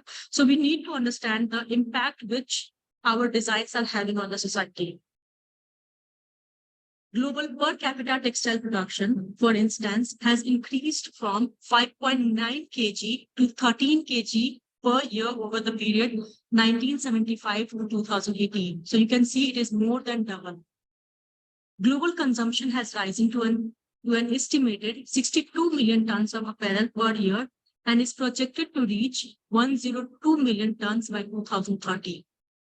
Fashion brands are now producing almost twice the amount of clothing today compared with before the year 2000. So we can see, before 2000, still it was a little better. Now we are producing twice and consuming, 1/4 the amount of, production which is happening around. Drastic increase in textile production and fashion consumption is reflected in the emergence of fast fashion, a business model based on offering consumers frequent novelty in the form of low-priced, trend-led products. So what is fast fashion? It is buying novelty, and focusing more on trend and less on its durability. The fashion industry is one of the largest global contributor of water pollution and climate change, according to a MSNBC analysis. Today, the fashion industry has received abundant criticism over its limited consideration of social and environmental issues, placing the non-financial cost of fashion on the global public agenda. The rising environmental impact can be attributed to the substantial increase in the clothing consumption and therefore textile production. As you can see the graph over here, by the 2010s, textile production growth overtook world population growth largely driven by the rise of cheap manufacturing and fast fashion. You can see mainly the polyester has taken the, lead here. Overall increase in clothing production demand is estimated to be 2% yearly. So it has been estimated that the overall production of clothes is going to increase 2% every year. In the USA, the average consumer now purchases an item of clothing every 5.5 days. We need to give it a thought. In USA, in every 5.5 days, a person buys a new cloth. And that is an average. The average garment use time has consequently decreased by 36% compared with 2005. So the purchase is increasing, but use time is decreasing. It has decreased by 36%. Let's see the market share of some main fabric. So today, 62% of the market is being shared, dominated by the synthetics, mainly the polyester. 24% by the cotton, 6% by the cellulose, 1% by the wool, and 7% by the others. Now we have been talking a lot about the fashion industry. Let's see what is fast fashion. So what is fast fashion? It is the process of imitating trends and styles from the big name designers on the runway, which we all know Zara and H&M, they are doing it right now. These are often utilized by fashion conscious individuals at a very low price. So what happens? We try to imitate the, big designers collection, and we try to, the brands, they are trying to produce it in a very low cost and make it available for the mass market.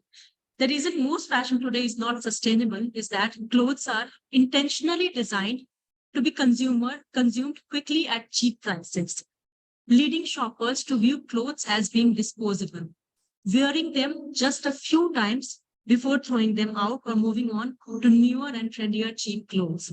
So why we need to talk about it is because, the main intention of buying or the main intention of this fast fashion is to consume quickly.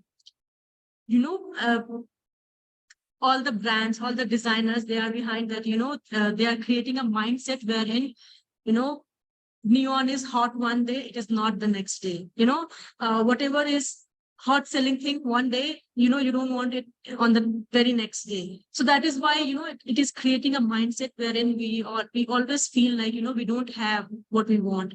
The world is moving very quickly. Today in this social media age, we see fashion changing in every fraction of second. And, and again, on our fingertip, it is available for us. You can surf it on internet, you can see, you can go through different brands, and then, you can buy it anytime you want. You can get it delivered at home without any physical, much, physically much, extending yourself. So this has created a kind of mindset wherein, we just buy to, dispose it. Clothes are very cheaply available to us. See, this is a very common mentality. Whenever, if we get 100 rupees ka item in 10 rupees, we want to buy 3-4, without even realizing that, whether we need that much or not. And then because 100 rupees item is available for 10 rupees, so obviously somewhere the quality has been compromised. So that is the thing which we need to understand. So there are some fast fashion infographics which I would like to discuss over here. So fashion is a global industry which is worth $2.4 trillion. It employs around 50 million people and is said to be one of the most polluting industry. And the global apparel industry has been growing at a yearly rate of 4.78% since 2011. Sales value of apparel and fashion in the year 2017 was $1.4 trillion. Apparel and fashion, as the market is projected to experience 5.91% growth over the next 3 years. So it is going to grow again more in the next 3 years.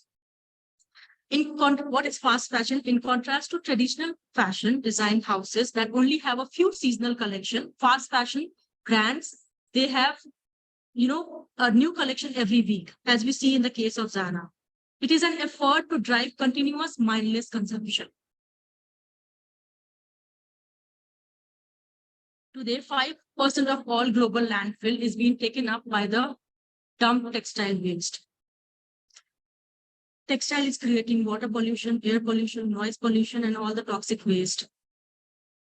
Global production of clothing and its consumption has increased in the last 50 years. We buy cheap, we buy twice.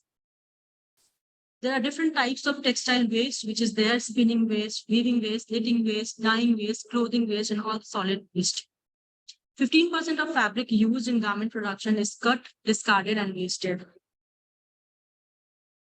In this fast-paced world, sustainability has taken a backseat in numerous industries. Apparel and fashion is one of them. Everyone is chasing behind fashion so blindly that we often ignore its dark spots on the environment. Fashion is all about choices that we make for ourselves, for our earth. And we are not able to understand the negative consequences we are having on the environment around us. So let's see the negative consequences of this fast fashion. The House of Commons Environmental Audit Committee quotes evidences that British shoppers buy far more new clothes than any nation in Europe. People are buying twice as many items of clothing as they did a decade ago. Fish in the seas are eating synthetic fibers, dislodged in the wash, and we all have seen it that 62% of market share is being shared by the polyesters.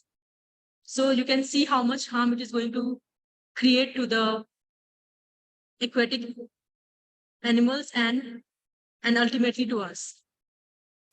Let's see the environmental impact of the fast fashion industry. 35% of ocean microplastic pollution is caused by fibers shed from synthetic fabrics. Approximately 1,800 gallons of water are used to produce a pair of jeans, 400 gallons of water for one cotton t-shirt. And we don't realize it while discarding it. 85% of clothing produced each year ends up as landfill waste. The clothing industry is responsible for 20% of the world's industrial water pollution. An estimated 8 to 10% of global carbon emission are produced by the fashion industry. On average, every American produces 80 lbs of textile waste per year. The global apparel industry has been growing at a yearly rate of 4.78% since 2011. Now, the sales value of apparel and fashion in the year 2017 was $1.4 trillion. There is no sign to slow down. The growing market of apparel and fashion as a market is projected to experience 5.9% yearly growth over the next 3 years. And this all has been said, it has been recorded. It is a report by MarketLine.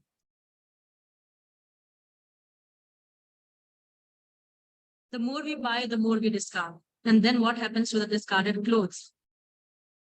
Where does it go? Either we burn it or we discard it on the, it just creates a waste as a landfill waste.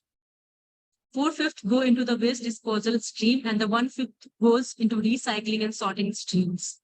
57% of all discarded clothes end up in landfill.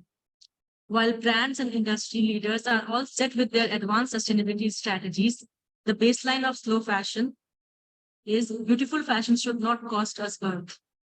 And this has been said by the Greenpeace. Let's see the impact of fast fashion. 10% of the world's carbon emission are from the fashion industry.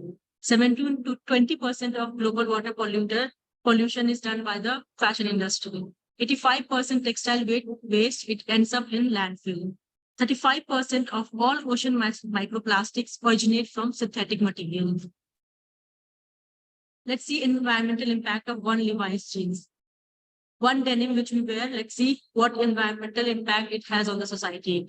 We all just saw that, to make one piece of, denim, we require 3,781 liters of water.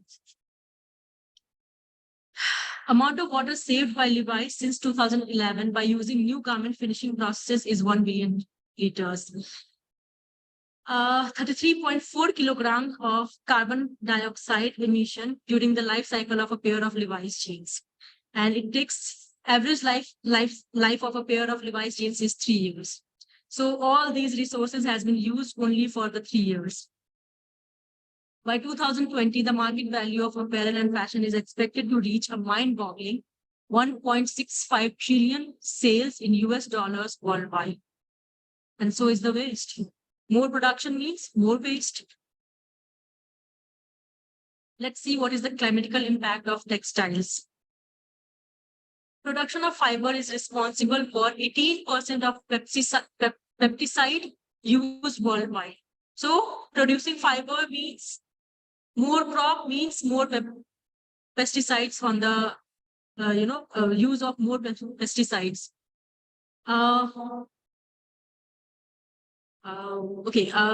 Garment 20% of industrial water pollution comes from treating and dyeing textile. 10% of fast fashion generated more carbon dioxide than aviation and shipping combined. So more transportation means more carbon dioxide. We are talking about the carbon footprint nowadays. So what is it? Today you'd see, Zara, its fabric will come from one place. Its production will be done at another place. Its design will be done at another place. So what happens? Because of this, you have to, import your materials from different places, which requires transportation, and that increases the carbon footprint of your design and your production.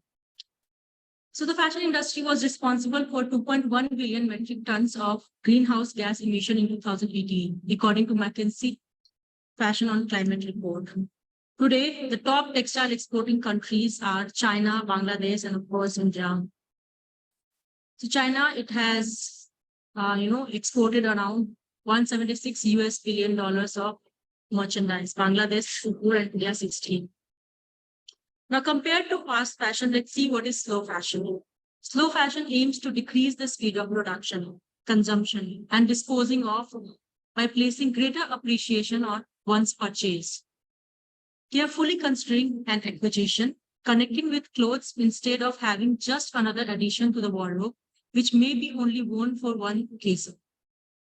Slow fashion considers the materials used, how the garment is made, and who is making it, in order to be ethical without compromising on quality. It talks about slower production and a reduction in consumption. It focuses on quality rather than quantity, with the mindset that long-lasting, timeless apparel is the sustainable way forward. So how is fast fashion or is different from slow fashion, or slow fashion is different from fast fashion? We saw that fast fashion it talks more about, consuming more, and it is more focused on trend and buying more. In contrast, slow fashion, it focuses more on the quality rather than the quantity. And fast fashion is more about mindless purchase, and slow fashion is more about, buying something which is long lasting and which is good for the environment as well. There are certain brands working towards the sustainability. So I'll give few examples of that. So recently, Beyonce announced her second Adidas Ivy Park collection. She saw that men, they were also buying from her athleisure collection. So she decided to add gender neutral clothes, gender neutral styles to her collection. So that is again one way of one step towards sustainability. Swedish denim company Nudie Jeans, they organize jeans from tightest to loosest and mix men's and women's styles with no separation. So that is again one step towards that. They also have a free repair policy where you can drop off your jeans at one of the repair shops or receive a free repair kit to fix it yourself. Now, again, nowadays we are talking about 3D. Cloth 3D is again one technology, one software wherein you can, you can see the entire collection, the 3D look of your entire collection. So that is one way wherein you can decrease the cost of sampling and all, and you can see. Recently, I was going through that particular app. It was a wonderful app. You can see your fabric inside out. You can change the look. It's, you can do the mitering online. So I thought a lot of money will be saved because of this. A lot of money, a lot of material will be saved because of this. Because you get to see the overall look, the fabric of the style. You can change the style. You can change the green line of the entire fabric online. So a very great way and a very good tool for the sustainability. So the 3D sampling technology can reduce the number of samples being produced per style drastically. And nowadays, when we are in the college, we don't understand the, when we say sample, we just think of one sample. But in industry, it means a lot because there are so many different samples. We have pre-production sample, then we have, post-production sample or sampling when we do it, when we get the design. And a minor change will again lead to one again new sample. So a lot of material will be utilized by this particular because of this particular 3D software. Ralph Lauren it unveils digital apparel collection with Zepeto that allows users to wardrobe their 3D avatars with exclusive products named as Ralph Lauren Zepeto. The partnership consists of a digital apparel collection and a thematic virtual world. So we all have seen during the COVID that, a lot of 3D collection, a 3D fashion show was done.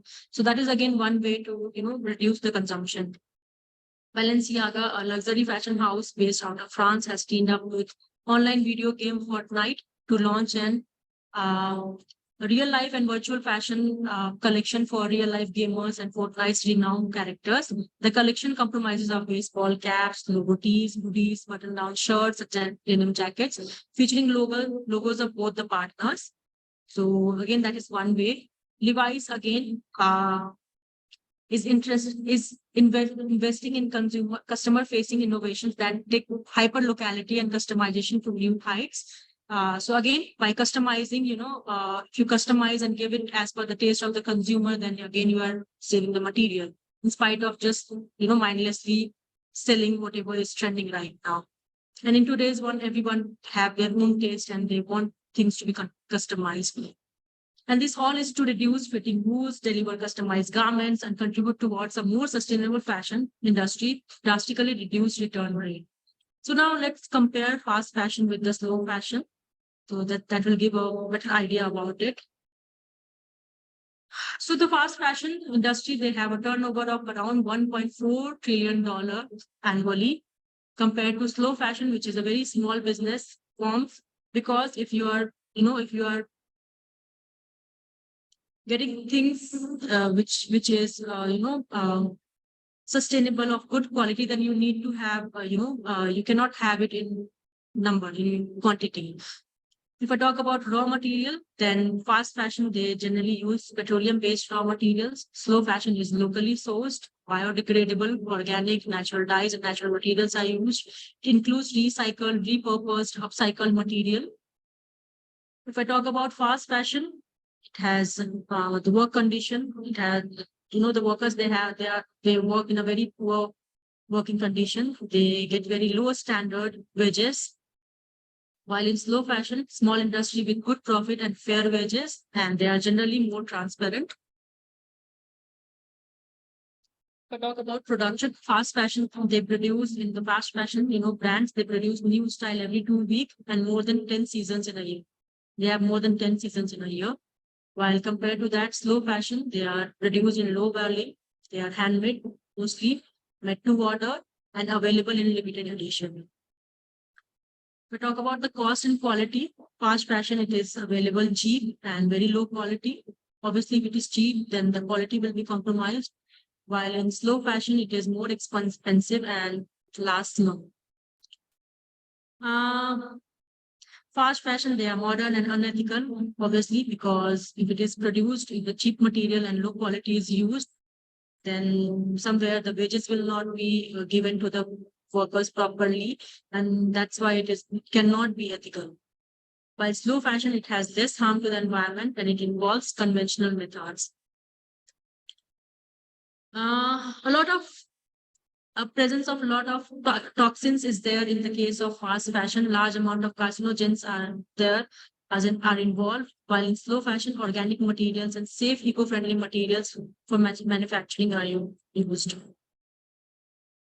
If I talk about the labor, fast fashion involves factory or workshop that employ workers at very low wages, poor working condition and long working hours. I'll show you, I think I have a video of Rana Plaza incident.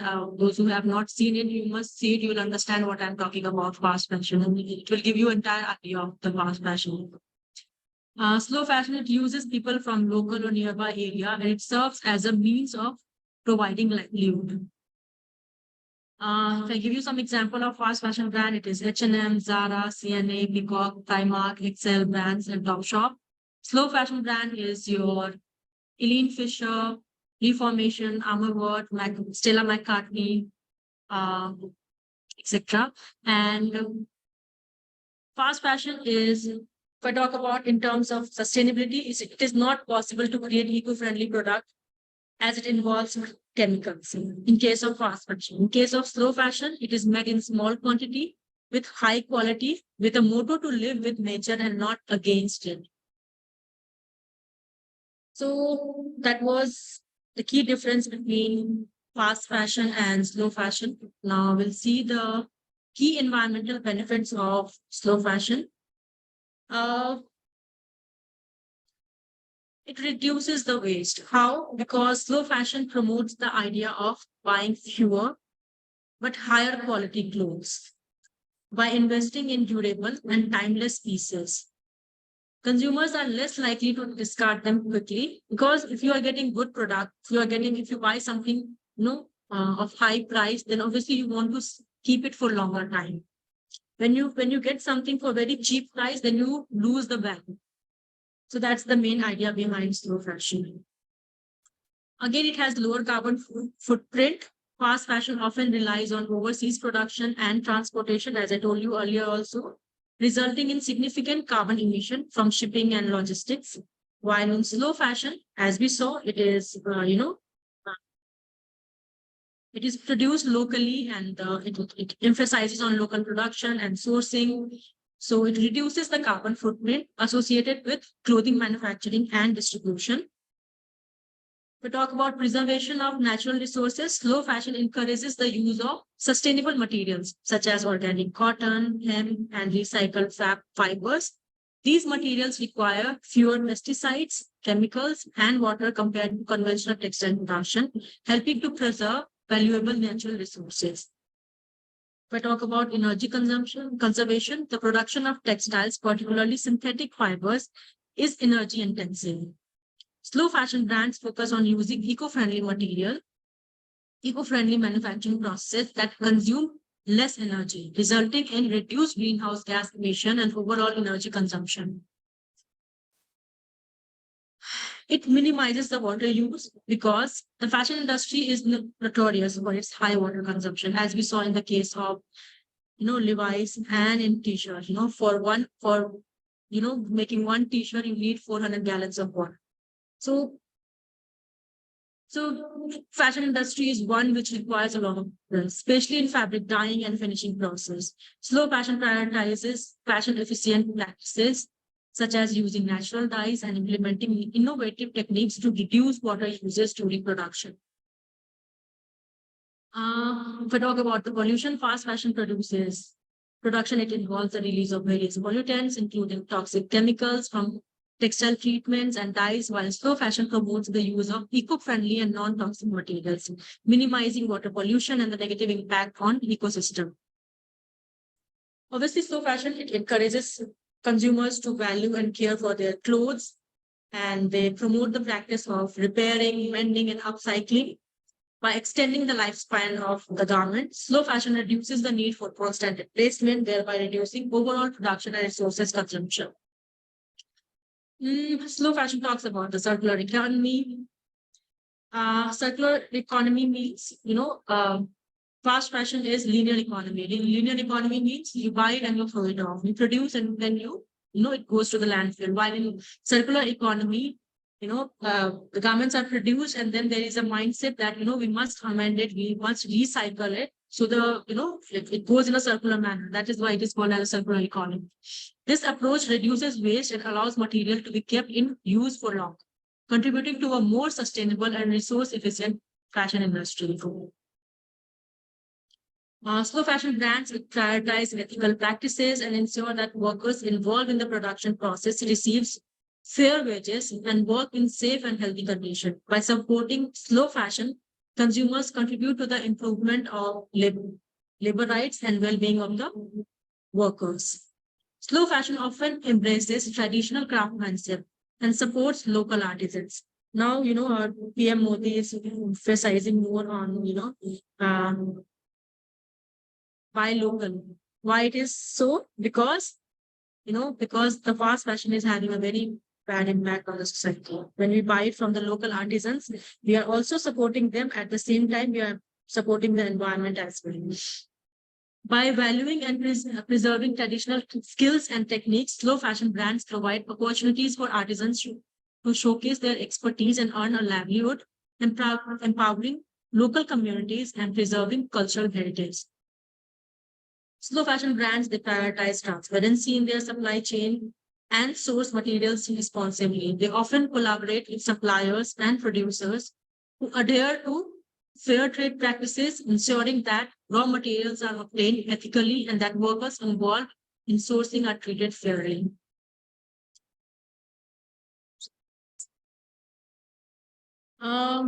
Reduction of exploitation. Fast fashion has been associated with exploitative labor practices, including child labor and forced labor. Slow fashion seeks to eliminate such practices by promoting fair trade and ethical production. By supporting slow fashion, consumers contribute to the eradication of exploitation in the fashion industry.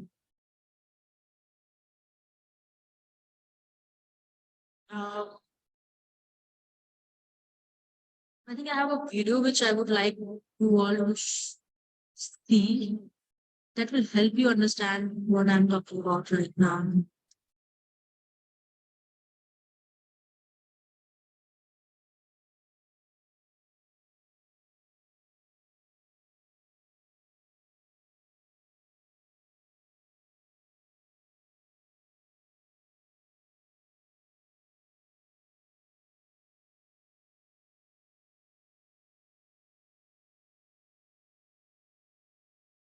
I started again.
Trying to help.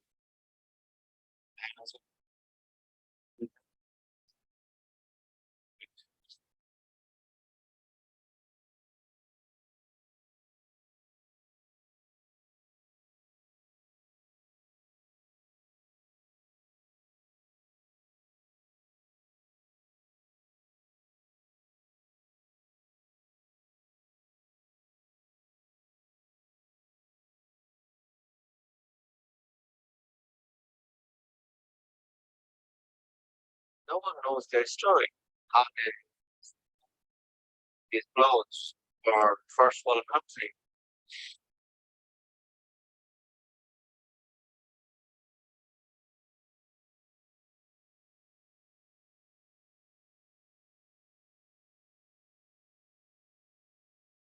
There's no question the contribution in the economy, but it needs more.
Oh, so if you don't want them,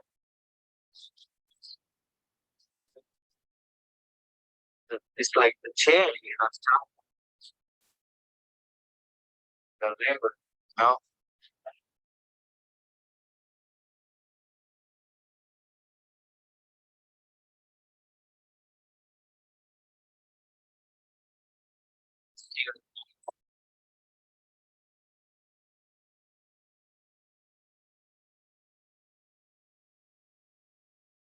it's all their responsibility.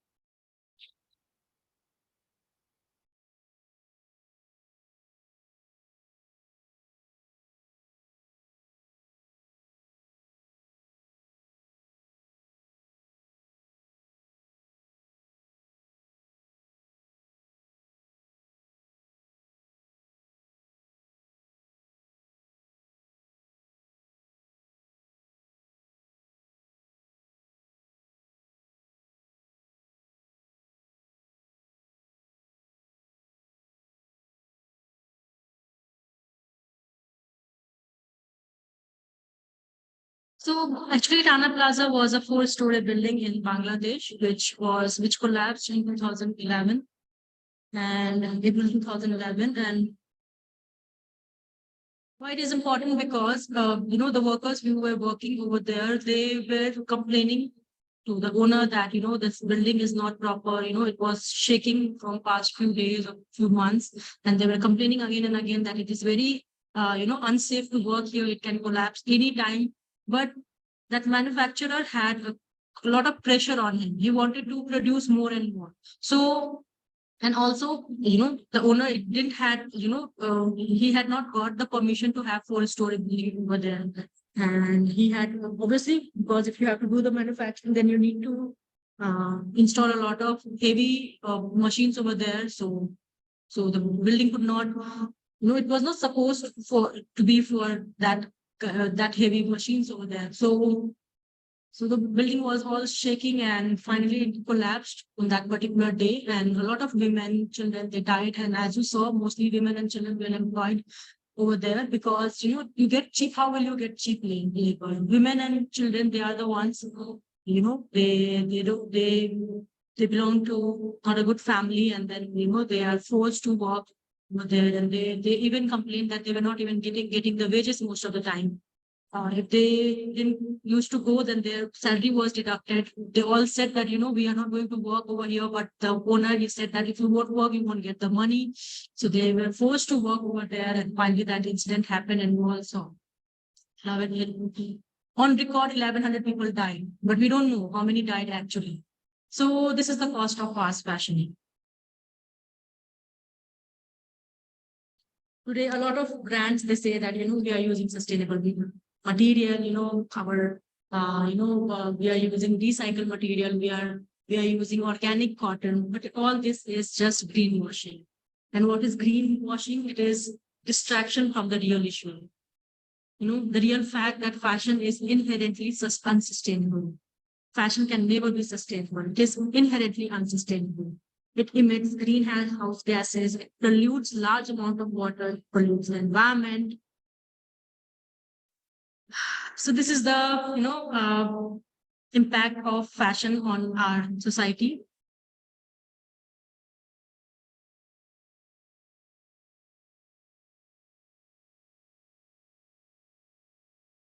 Okay, I would start with case study wherein I'll talk about few fast fashion brands like Zara and H&M mainly.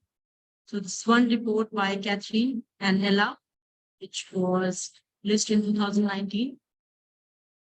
So it says that popular clothing brands like Zara, H&M, and Forever 21, they promote fast fashion, which is when manufacturers copy high-end trends and bring them to consumers for much less.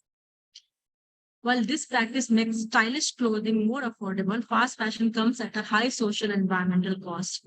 This trend relies on a low price tag, above all else encouraging manufacturers to cut the time and cost of production by using low quality materials and cheap labor in developing countries with less stringent labor standards. An Associated Press GfK poll found that the majority of Americans, they prefer to purchase cheaper clothes rather than those with a made in the USA label. So now you know why, it was just said in the video, if you want cheap, you will have to compromise it somewhere. And who compromises? It is the lower people in the lower people in the in the lower side of the ecosystem, they have to compromise the most. Brands that use ethical labor practices need to charge higher prices to produce similar styles. Fast fashion is inexpensive, thus contributes to a throwaway culture. The average consumer now purchases 60% more clothing items than they did in 2000 and keeps each garment only half as long. So we are buying double, but keeping half as long. And this all has been said by the World Resource Institute. It's easy to justify buying an item for single use when it only costs a few dollars. But when so much clothing is constantly thrown away, it creates harmful environmental waste and excess product that second-hand stores can't easily manage. So we are buying, we are throwing it off. So we are throwing in a very fast speed, but we are not purchasing second-hand item in that frequency. About 10.5 million tons of clothes fill American landfills every year, and second-hand stores receive so much clothing that they can only resell 20% of it, according to a 2015 Atlantic article. It's certainly true that sustainable clothing, the alternative to fast fashion, is significantly more expensive. Realistically, many simply can't afford to spend more money on clothing, making it difficult to convince them that the extra cost to support ethically made products is worth it. But that is not an excuse for people who can actually afford it. We understand that there are few people who cannot afford to have, sustainable clothing because obviously they are expensive. But those who can, at least they can make a change. There are plenty of low-cost options to find fashionable clothing, like shopping at second-hand retail stores instead of purchasing new clothes or investing in a few high-quality pieces that will reduce clothing waste and actually save money in the long term. Although a good deal is hard to resist, it's important to consider the consequences before buying into fast fashion. Second is your Rana Plaza incident. We all saw that, and the negative impact it has on the society. Now, let's see what are the factors and issues associated with the fast fashion. It leads to unsafe working conditions, lack of building safety regulations, exploitative labor practices, lack of transparency and accountability, global awareness and activism. The Rana Plaza incident, it sparked global outrage and brought attention to the unethical practices and human rights abuses associated with fast fashion. It led to increased awareness among consumers, activists, and industry stakeholders about the need for change in the fashion industry. And that has called for regulations and accountability. We are talking about transparency nowadays, where it has come from. It has generated from this particular incident, because now we have become more conscious. We want our brands to be a little more transparent. We want to know who has made our clothes, how it has been made. We are talking about ethical fashion movements. We are talking about supply chain transparency. So I would like to conclude over here now. The fashion industry, despite generating great benefits in terms of trade, employment, and income worldwide, it is considered one of the most polluting industries due to the linearity of its production processes with a high consumption of energy and raw materials, as well as of waste generation. Furthermore, the short life cycles of its products, where the consumer seeks more to be fashionable than the product's durability, contributes to this. However, this paradigm is changing due to society's increased concern for the environment and the healthier way of life, promoting the emergence of a new concept called slow fashion, which seeks to improve the sustainability of fashion items from an environment and ethical point of view. In this way, many companies are implementing circular economy measures in their production processes and innovating more circular products. So that's all from my side, and these are two of the references.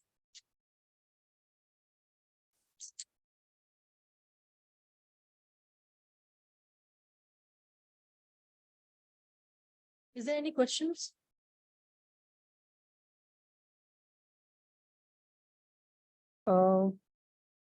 Thank you so much, ma'am. As you rightly said, fashion is all about choices. And thank you so much for your enlightening lecture on fast fashion and the brands which are connected with this. We have few questions, ma'am. Hope you would like to address the questions. The first question is from Liz Matthew, and his question is, how can one confirm that a particular product is of fast or slow? Is there any standard certification for deciding whether it is a fast or slow fashion?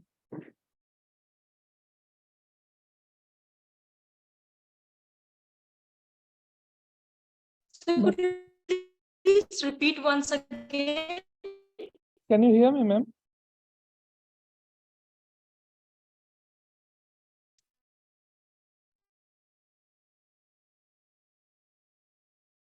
Can you hear me, ma'am?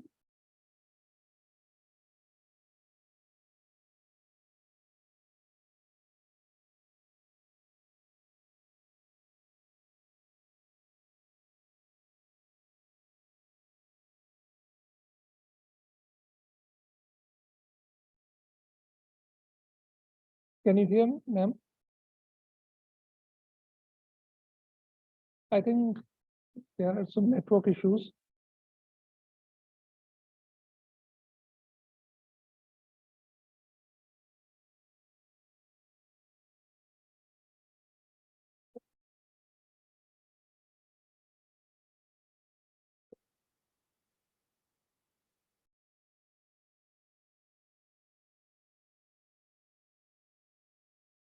I think there are some network issues. Ma'am will be reconnecting with us shortly.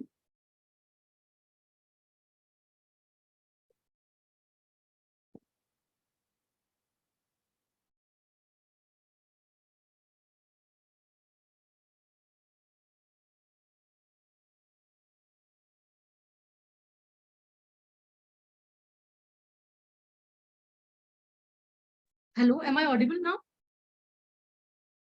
Yes, yes, ma'am. You are audible. Can you please repeat the question once again? Yes, yes. Yes, ma'am. The first question was from Liz Matthew. Can you hear me, ma'am? Yes, yes. So his question was, how can one confirm that a particular product is fast or slow? Is there any standard certification for the deciding of the particular thing? Yes. First of all, if it is cheap, it is not slow fashion. So this is a very quickest way to understand. If we are getting it something in quantity, and if it is very cheap, it is not slow fashion. Okay. Secondly, we are talking about the transparency. So obviously you can go and ask the brand, how it has been made and all those things. And there are certain standards as well. We have, standard for organic cotton, and then there are different standards. So those standards, they decide whether, that product has been made ethically or not. So one can go for those standards and see, find out whether it is slow or not, whether it has been produced ethically or not. Yes. Thank you so much, ma'am. There is another question from Seema, which reads that any Indian brands involved in the slow fashion? Yeah, there are, see, first of all, are the artisans. They are the best example of slow fashion because, आपका जो भी साड़ी है वो एक दिन में नहीं बन सकता है. It takes months to create that, the kind of fabrics which they use, the way they are making it, they are all ethical and they are slow fashion. They are examples slow fashion. At the same time, we have, a very good example of Doodlage, if you all have heard it. It is owned by Kriti Tula, and she's that is the best I would say. She was the one in India who started with, what she does is, I'll tell you, she goes to the factories and she collects the waste from there, and from that waste she tries to create, garment or handbags and all those things. So Doodlage is one brand, and then we have Upasna, then we have No Nasties. There are many. If you would not search on Google, you will get many. Okay, ma'am. So there are a few other questions, ma'am. Another question is from Babita Bhandari. She is asking, ma'am, that there are many conferences, discussions, researches happening around sustainable fashion, but still she is saying that it is still hard to get into this particular area because there are no such conferences exactly on this particular area. So any noticeable change on this ground? She is asking for your opinion on this. Whom should we consider accountable for this? See, first of all, I think, in my opinion, I think, any change doesn't happen overnight. It is us, who are directly associated with this particular field who can bring the change, that's why we are talking more and more about it. जब तक हम लोग इस चीज को लेके ज्यादा जागरूक नहीं होंगे ना, we cannot pass it on to the society, to the people around us. So we educators, we are associated with fashion industry. So if we first of all get to know about the harsh implication of fast fashion, and when we change, when we bring that thing in us, then only the world around us will change, I think so. Yes, definitely, ma'am. So another question is from Bhavya Rana, ma'am. So she's asking that we all know slow fashion is expensive due to the artisanal value that has been added to refurbishing the product. So how more and more people adopt or afford slow fashion when the average salary in India is around 45K or around 5.5 lakh annually? So we can understand, we can say that, average salary is 40 to 50,000 per month. Slow fashion means at least we can have a mindset that we don't purchase more. This is in our hand. We all have at least 4 to 5 garments in our wardrobe which we never wear. खरीद लेते हैं बस just because it is cheaply available, you know, there is a क्या कहते हैं वो होड़ लगी हुई है कि बस you know मिल रहा है, just buy it off. तो और उसके बाद you know we try it or we don't bother to try and check whether it is good or not. लेने के बाद में because it is very cheaply available, आप कितने कपड़ों को पोछे में convert करोगे? You know, so what happens? We just throw it off. Our Indian economy और our Indian you know हमारी ऐसी बहुत अच्छी एक वो परंपरा है जहाँ पे हम कपड़ों को बहुत ज्यादा ही you know sustainably use करते थे पहले, but अब क्या है कि now we have things so cheaply available कि हम उसको कितनों को आप क्या use करोगे? आप डस्टिंग के लिए कितना यूज करोगे कपड़ों को? We have so many, even I would not say anyone else, even I, when I see my wardrobe, I have so many clothes, I don't know where to use it, how to use it. And then because it has been produced in a very, you know, it has been produced in a very unsustainable manner. उसके colour निकल जाएंगे आपको 2-3 washes के बाद में, you won't find it worth wearing. So देखो, it's not only about, you know, having high purchase power. It's also like, you know, we are not giving a long-term thought to it. We are just buying it very mindlessly. अभी क्या हो रहा है कि if we spend 2,000 for one garment, then it is going to stay there for at least 10 to 15 wash. और आप 200 का एक garment ले रहे हो, 2 wash के बाद वो चला गया. So at the end of the day, we are spending same money. Yes, exactly. So that's the thing which we need to understand. Exactly, ma'am. Very rightly addressed the questions, ma'am. Since this is a very burning topic on fashion, there is one last question from Anu Koshi. And his question is it possible to satisfy the market demand by slow fashion? That's what I was discussing. This demand is not there. It has been created by the brand. I would like to quote one thing over here. If you would, you know, listen, if you would sit with your grandparents, they would say you very nicely that, you know, they used to have 2 clothes in their times. You know, एक पहनते थे और फिर, you know, आज पहना उसको धो के रखा, फिर दूसरे दिन पहना, फिर वो सूख गया, फिर उसको तीसरे दिन पहना. So that means people, you know, we can sustain in 2 clothes also. But now because of the brand and the kind of, you know, advertisement they are doing it, and we want to follow the trend. So that's why what is happening that, you know, we feel like, you know, we don't have clothes. Even though we have a number of clothes in our wardrobe, we need to have a new wardrobe every 6 months, but still, you know, we feel like we don't have clothes. So that's the thing which we need to, that mindset is there, which needs to be changed. Yes, we can satisfy the market with the slow fashion. Just we need to change the mindset. That is it. This is my perception. Definitely, ma'am. So thank you so much for your enlightening lecture on fast fashion and the brands which are connected with this and the damage and the social impact it has on us. Moreover, you took us through a very infographic analysis of the fast fashion, which has definitely opened new areas for future development in this avenue. Thank you, ma'am, for buying us your valuable time, and we would like to stay connected with you in the coming days as well. Thank you so much, ma'am. Thank you so much. Thank you everyone for listening me very patiently, and see you all again. Thank you. Have a great day. Thank you so much, ma'am. Yes, you too. Here concludes the session for day 4. Dear participants, please go through the Google form for quiz, which is shared in the chat box, and fill it up till the end of the day. Now, for the day 5, our esteemed speakers are, the first speaker will be Dr. Seiko Jose, Scientist, Textile Chemistry Central, Ship and Wool Research Institute, Indian Council of Agricultural Research, Government of India, Rajasthan. And the next speaker for the last day, that is tomorrow, is Dr. Ritu Pandey, Assistant Professor, Department of Textile and Clothing, Chandrasekhar Azad, University of Agriculture and Technology, Kanpur, who will be joining us tomorrow. So we shall meet again tomorrow at 10 o'clock sharp, and we are signing off from now. Thank you so much. Thank you.